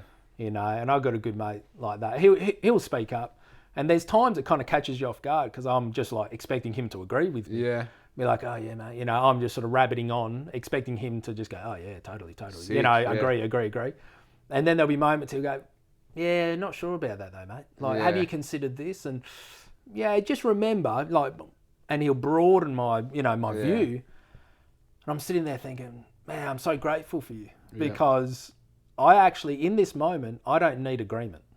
Yeah. I need challenge. Yeah, I need a pruning. Agreement is just going to keep me in a cul-de-sac. Yeah. You know, what he's doing is creating a bike path out of there. Yeah. You know, and going, mate, there's actually another road. If you go down this bike path, there's another road. Yeah. You don't have to stay circling. And it's a lot better road, or even if it's marginally better, it's a better road. Yeah. And just the fact that another road exists. Yeah. You know, in this moment. Man, I forget the dude's name. His quote is, "Show me your friends and I'll show you your future." Yeah. I know the quote. Such a wild bit of truth that you look straight at it and you're like, I don't want to. That I'm sure it's true, but like my friends, even though I know they have their faults and that, you know, most of the time, if you're having that sort of conversation, your friends are shit ass. Yeah, you know? yeah. Like if you're defending their negative values, you're keeping yourself in a life of mediocrity. You're accepting average, and you're saying, no, this is what I want. I want to. Yeah. Because the reality is, it's hard to find high value people. Yeah.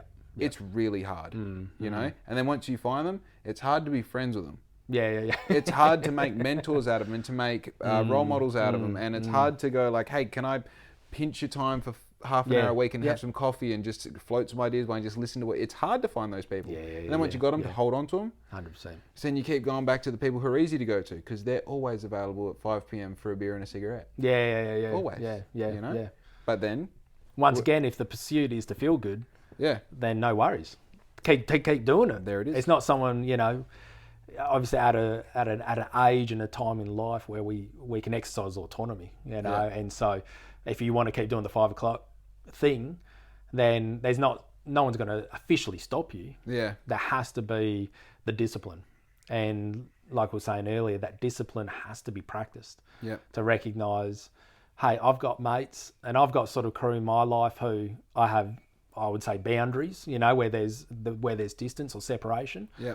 But if I saw them, man, I'd still love to catch up. Yeah. I'm just saying I'm not allowing you or inviting you into that sort of inner space. Yeah. But I still love you.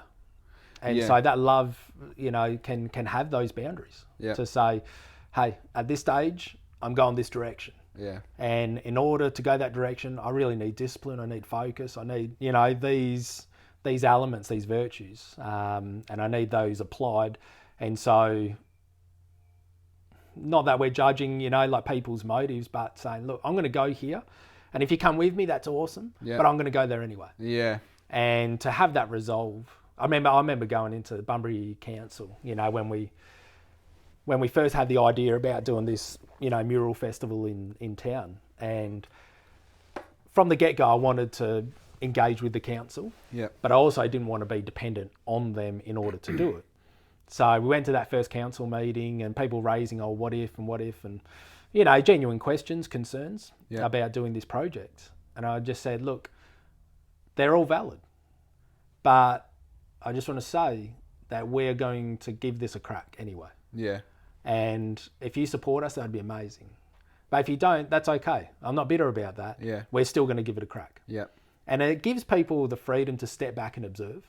Yeah. And that's okay as well. We need to give room for people to actually sit back and observe what is the fruit. Yeah. What is the fruit of it? And sometimes it takes years. I remember having a bloke years later, come back specifically about this, doing the mural festival. And he said, you know what? You've won me over.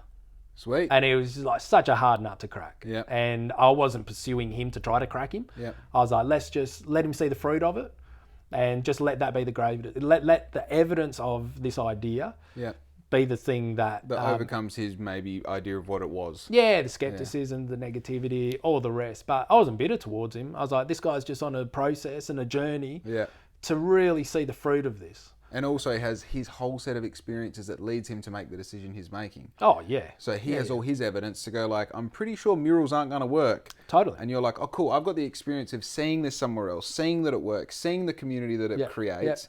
And that's the experience that I've got that I'm bringing to the table. Yeah. Now watch me execute, create an experience for you to then allow your mind to be changed. Yeah. And if it goes pear-shaped, it's like, well, you'll remain where you are. And I'll walk away with knowledge, experience, and hopefully as much as I can take from it. But to give people room to actually journey through those, sort of thought processes. Yeah.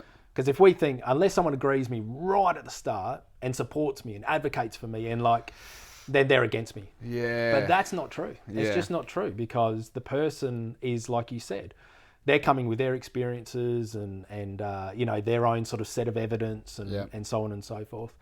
And we're coming with ours, and it's easy to think, well, ours is better because that's why you're there. Yeah, because obviously mine's better, and this person's wayward thinking, but actually, it's actually a real top bloke. Yeah. And this person he was like top bloke.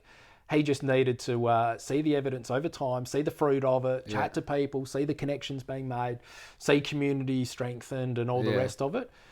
And I was actually grateful for his hesitation. Yeah, because you would have got something out of it as well. It refined me. Yeah. It refined me. It actually sort of drove me to want to not prove to him, but just allow it to speak for itself. Yeah. And so when he came back, it wasn't like, I told you so. It was just like, oh, that's cool, mate. And it was a really brief conversation. He was just like, he won me over. And I was like, yeah, beauty.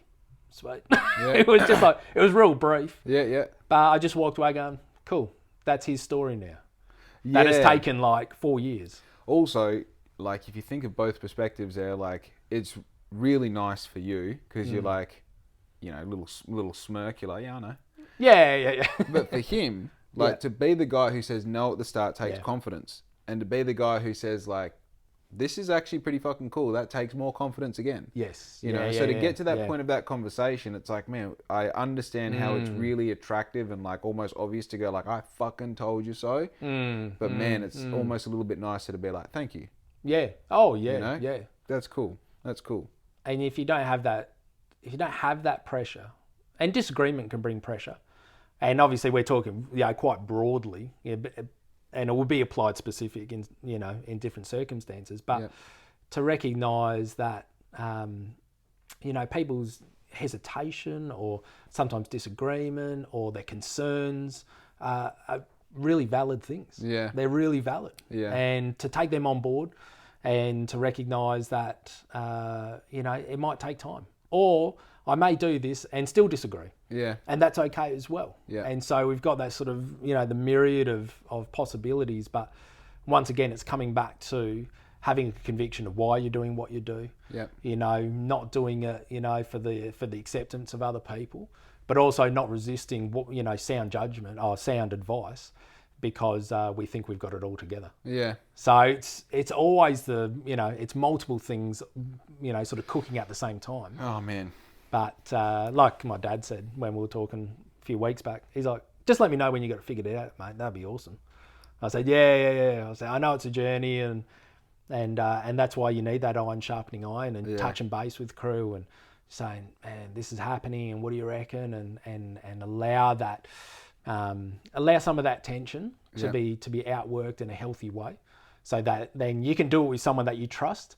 Then you'll be ready for the people that you don't know. You know what I mean? Who sit outside of that trusted sort of inner space. Yeah, that guild almost. Yeah. I think the working, like, and I explained it with the different things that I've done in the past week, that like getting comfortable in your circle is one thing, getting comfortable in a circle of like just uncomfortability, not knowing what characters I'm going to go up against or what characters I'm going to be working with or what sort of people I'm going to have to, I don't want to say explain myself to, but like I'm running for council this year, so I'm really like in a position where I want to present myself in the best possible perspective from day one. You know? And it's like when you're meeting these people who are not making the decisions as to where that's going to happen, but they're making the decision as to how hard it's going to be for you. It's like, I don't fucking know what to say. I don't. I'm going to say something. I'm going to throw a whole lot of shit at the wall. I'm going to see what sticks. I'm going to collect data. I'm going to do everything I possibly can. But that realm of like, okay, now I've got to go into the world, the real world. And I've got to listen to real opinions. And I've got to listen to people really just say, no, you're not doing that. Or yes, that's a good idea. And respond to it. Which in one way, like, you know, it's as scary as someone saying you're not suited for council is someone saying you'd be really good on council. Because then it's like, what do you see in me? Because all I see in me is like, I'm a tattooed guy who rides Harleys, you know? But obviously you see some potential there. So that expectation is now something with a bar that's some height. That now I want to jump through that hoop to keep you impressed. I kind of wish you said I couldn't do it because now you got me a little bit egotistical. Like, watch me now, you know? So it's yes. That whole concept of like, you know, and even with your boys going through the process of like, I am preparing you young little warriors to one day be out there in that real world. You know? Whew. Yeah, preparation is key, and it goes back to that seasonal element, is to say, what is the season right now in preparation for that ambition or goal or, you know, whatever it might be, you know, running for council or, you know, setting business goals, you know, family culture, different things to recognise, is this a preparation of the soil season? Is it a planting season? Is it fertilising? Is it pruning? Is it, for me, you know, nature's always, you know, it gives us insight into actual processes. And as soon as we try to quicken these things, we can be deceived to believe that a quickened outcome is a good outcome. But we quicken processes and then we don't learn. And when we don't learn in the process, it's harder when we're trying to learn while actually doing it. And so that preparation's a real key. And that's something that I'm learning sort of right now. even this last month of business, which has just been go, go, go, go, go. So was I prepared for that? You know, just like mentally and emotionally, like strategically, my calendar. Like, I don't know if I was that prepared. I just kind of took everything on, and then it was just kind of weighted on me. And now trying to sort of wade through getting it done, having to go back to clients and ask for extensions, and you know, and you just got to be honest and own it and say, look, I dropped the ball there. I should have had this done last week. Okay, what can I learn from this? But the preparation's a real key, and I think, like I read the other day from a good mate, she said, you know, by saying yes to something, you're also saying no to something. Yeah. You know, and by saying no to something, you're making room for something you want to say yes to. Yeah. And so in those early days of business where it's all yes, yes, yes, and, you know, just because you're trying to establish and you're trying to get momentum, you're trying to, you know, get a bit of coin in the bank. Yeah. But maturity is then the recognition that the no is really valuable. The no is valuable, the raising your rate is valuable, the getting a good explanation of what exactly they want from you. Yeah. You know, like all of those things, like knowing when to make those decisions and when to ask those questions. Dude, it's actually like, that's probably the part of the process that I fuck with the most. Yeah, right. You know, that's a part that I really like. And this keeps going back to, like, as soon as I realize I'm practicing, it's like, sweet, I'm the guy who has none of the answers. Yeah. You know, like I can tell you a lot about vinyl cutting and printing. I can tell you a lot about making shirts. I can tell you a lot about marketing, social media, Instagram, reels, videos, podcasts. But I also know that in the grand scheme of things, I know next to fuck all about all of that anyway. Yeah. You know, I was a professional speed skater for years. I can still tell you just the top layer of that, you know? And that gives you complete freedom to go like, sweet. Like, I'm just going to raise my prices and see what happens. Oh, I can actually make that amount of money, and all the people who weren't going to pay it, they were never going to pay it anyway. And the people who do want to pay it, they want to pay that because they're getting a good... Cool. Totally. Right. Raise them a bit more. Okay, all my customers dropped off. Yeah. Okay, cool. Now's not the time. Yes. There will be a time, but that's not it. Yeah. You know? Yeah. Man, I love it. I really do love that. It's fun. Yeah. Timing's key. Timing's key. Because you can do the right thing at the wrong time, and it can still be wrong. Yeah. Because, you know, I'll give an example is, you know, doing jobs around the house, even though I know they're jobs that need to be done, trying to do those jobs when we need to go out the door and get somewhere, not the right time. Yeah. It's the right action, as in getting the jobs done, the motive's there, but the timing's way off. Yeah. You know, when we're trying to get in the car, go somewhere, and there I am, like cleaning a gutter or something. Yeah.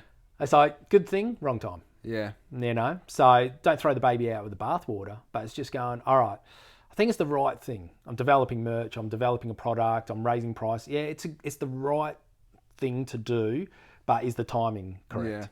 Yeah. And that's obviously dictated by a whole heap of different factors. Yeah. But as soon as we think, oh, well, it's going to work because it's the right thing, you know, then we discard timing. It goes pear-shaped, and then we don't know why. Dude, I produced 600 G-strings and sold like 25 of them. Yeah, right. Yeah. And then you realise like, oh, this is a really great thing. And it had all the hype and all the steez, and the product is right, and the marketing was right, everything was good, invested all the money in the right places. Timing was horribly off. Yeah, right. 2 years ahead of myself. Yeah. You know? Yeah. And like, again, is that the defining moment of my year? Is that even a failure? No to both. Yeah. You know, now I just have 575 G-strings to give away. You know? Like it's... Oh, man. Even, this is a different side of that timing conversation though, but like, this is a part of my prayers. I'm perfectly timed. I'm perfectly in the right position, whether it feels good or bad. Like literally, it's not even up to you to decide whether or not you should be here. It's just up to you to feel it. You are perfectly timed. You're on track. This is it. And if it feels wrong, that's part of it. You know? And the easy analogy of this is, you're behind that fucking 65-year-old dickhead doing 10Ks under the limit. And he has slowed down every green light and caused it to turn orange. And now I've got 4 reds in a row because I can't get around them. There's something up there that you're not meant to see. There's something ahead of you that you weren't meant to get there 10 minutes earlier. Whether you want to call it God, whether you want to call it the universe, whether you want to call it a 65-year-old dickhead, you were never meant to go fast. And that's why that's there. What a wild thing. And while I have faith, I fully believe that that's a correct statement. I fully believe that idea is 100% as it's meant to be. And that gives me the freedom to be late. Gives me the freedom to slow down. It gives me the freedom to not be upset about things that are menial. That's the shit. Yeah. I have freedom. Yeah. You know? Why are you angry right now? Because the dog chewed up something? Fuck the something. Yeah. Who cares? Yeah, The dog's happy. You know, go get a new something. It's all good. Taken in context is essential. And I agree, and I'll probably challenge the thought as well to go, in situations where we're not always bound to its outcome, in a fatalistic way, but that we can challenge it as well. Yeah. So there may be, a particular circumstance where rather than just sort of riding the wave of the direction it's going, obviously there's the ability, the autonomy, and I would say through prayer, but also, fueled through prayer, but to be able to implement a value to say, you know what, this is going a direction that's not good. Yeah, for sure. Hang on a minute. I don't just have to sort of be the victim of the momentum of this. Yeah. I can actually challenge it as well. 100%. And sort of go, hang on a minute, maybe it's relational, maybe it's like a financial decision, maybe it's... We're tying two ideas together here because now we're talking about those indicational triggers. Yeah. So then you go, cool, part of my story isn't losing my shit at my missus because she stacked the dishes wrong. Yes. That's not part of that. That didn't have to happen. Yeah. You know? Yeah. Just to clarify, don't do that. Yeah. But please don't. Yeah. But that's the idea. You know what I mean? Yeah. It's like, you can go, I was meant to get upset, which led me to spending time by myself, and then I came up with this great idea and become a millionaire. No, dude. You still got to be a good person. Yeah. And also in that moment when you're stuck behind that 65-year-old, you have to understand one day that's you. Yeah. That's you. That's me in 35 years. Totally, man. Holding up some young buck who's trying to do his thing. It's appreciation for the whole circle. Dude, have you had this thing where like you start seeing people in the opposite perspective of what you saw when you were young? In what sense? Like in the sort of self-projection? In that sort of like, I could be there or... No, like a physical. I remember cutting off this particular dude. Oh, right. On my motorbike. On my and then first seeing Harley, him later? And I've seen a young bloke on a bike look at me the same way I looked at that dude. And I'm like, damn, this pattern repeats itself. Yeah. Oh, well, having kids is pretty good for that. Like, yeah, of course. You see things. Oh, you say things. I guess I'm saying things that I heard my dad say. Yeah. Like classic sort of parental cliches, but then also certain responses from my boys. And I don't say that negatively. I say the way that they see things or approach it, or, their sort of, problem solving, creative skills. It's like, oh, that's cool. Like I remember trying to navigate that thought, or trying to sort of figure out how that worked. And the cool thing I know for my boys is that they'll do it in a different way and it'll challenge and inspire me. Yeah, and like, that's cool. Man, and that's that childlike approach. You know what I mean? There's a simplicity there that we often lose because we wrap things in, a lot of sort of complexity. Yeah. Through human experience, observation. Yeah. And also feeling things need to be complex because they are most of the time. Yeah. And kids sort of pierce through that. Yeah. They go, oh, why don't we just do this? Yeah. Like, that's amazing. Yeah, that's a good idea.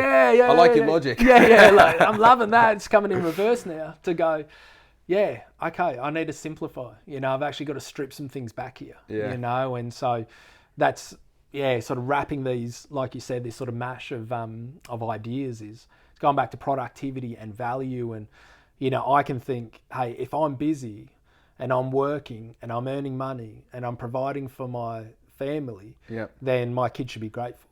Yeah. Right.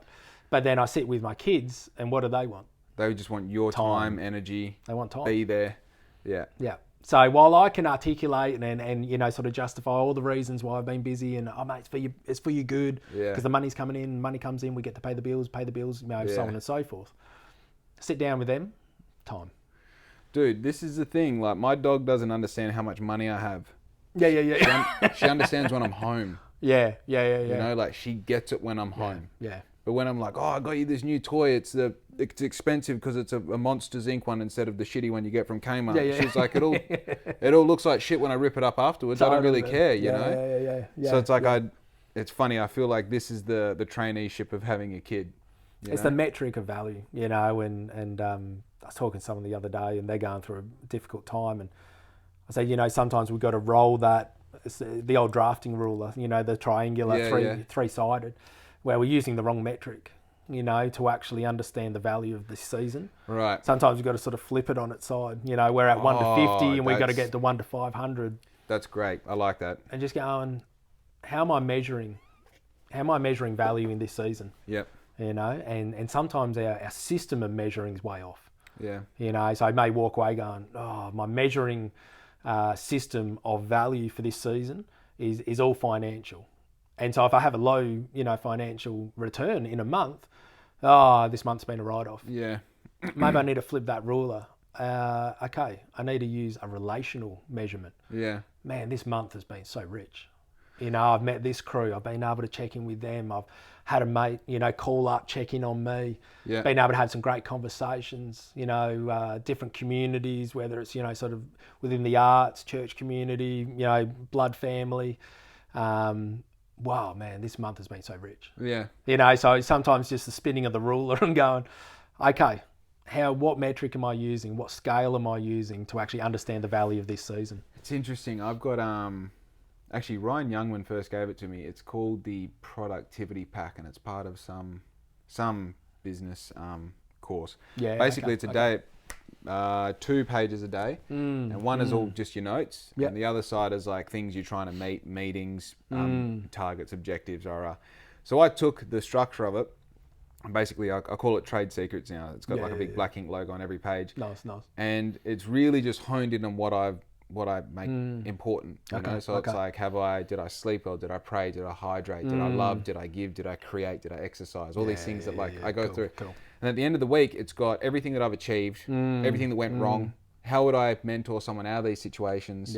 What's one decision I could have made different? How do I rate myself on all these different things, spiritually, financially, And dude, do you know how much when you, what do they call it when you take something of yourself? When you take it's reflection basically. But when you're making notes, so that at the end of last year, I go through all of my trade secrets and I'm what a fucking year. Yeah.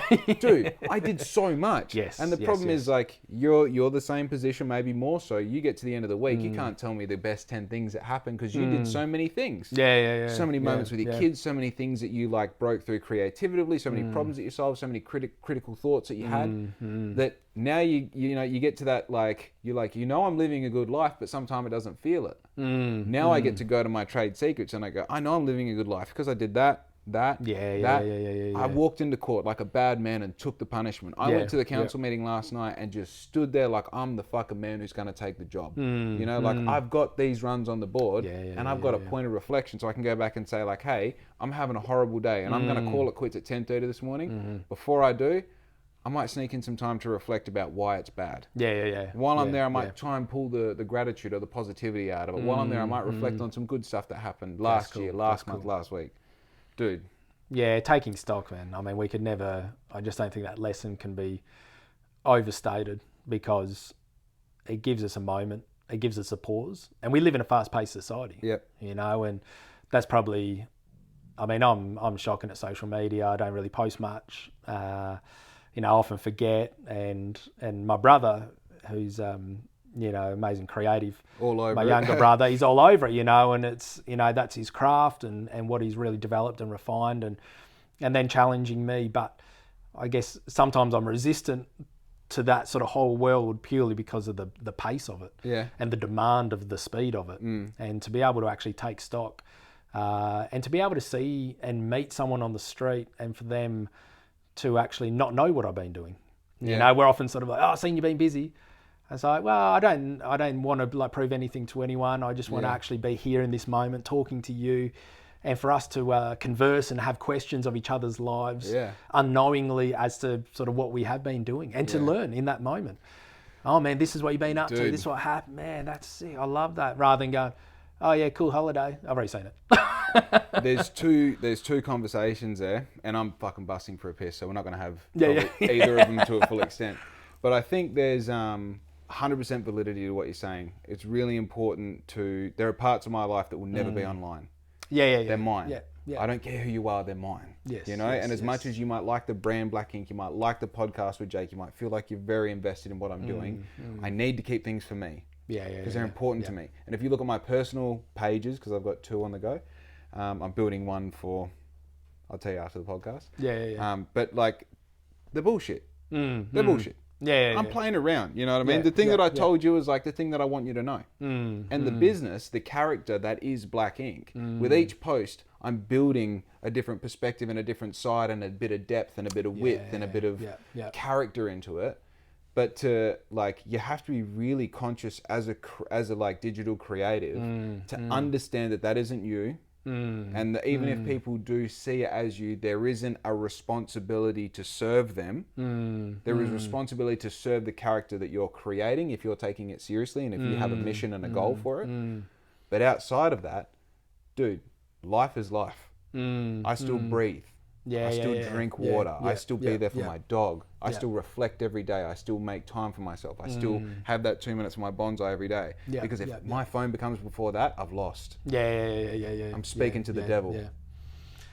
Oh man, there's a myriad of thoughts on that one, and I think I know people get lost sort of in that space and in that world and what is reality, and that's got a momentum to it, obviously, in the society that we live and technology being developed. And I'm not sure about a lot of it. I've definitely got my doubts about, I guess, how it's being implemented and the pace and, you know, sort of the loss of people's autonomy or privacy for that matter.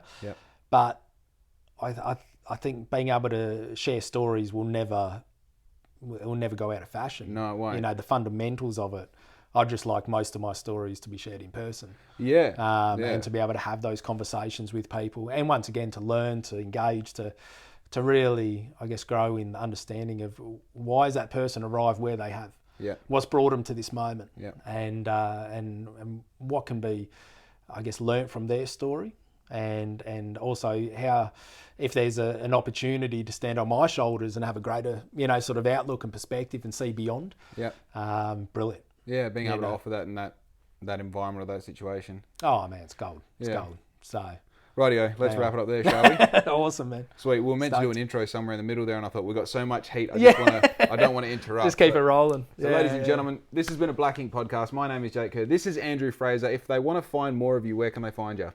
Best bet, andrewfrazerdesigns.com, or Instagram, which is also Andrew Frazer Designs. Let's go. I love it. Rightio. Sick. Everyone be good to your mum because we are fucking out. Yeah!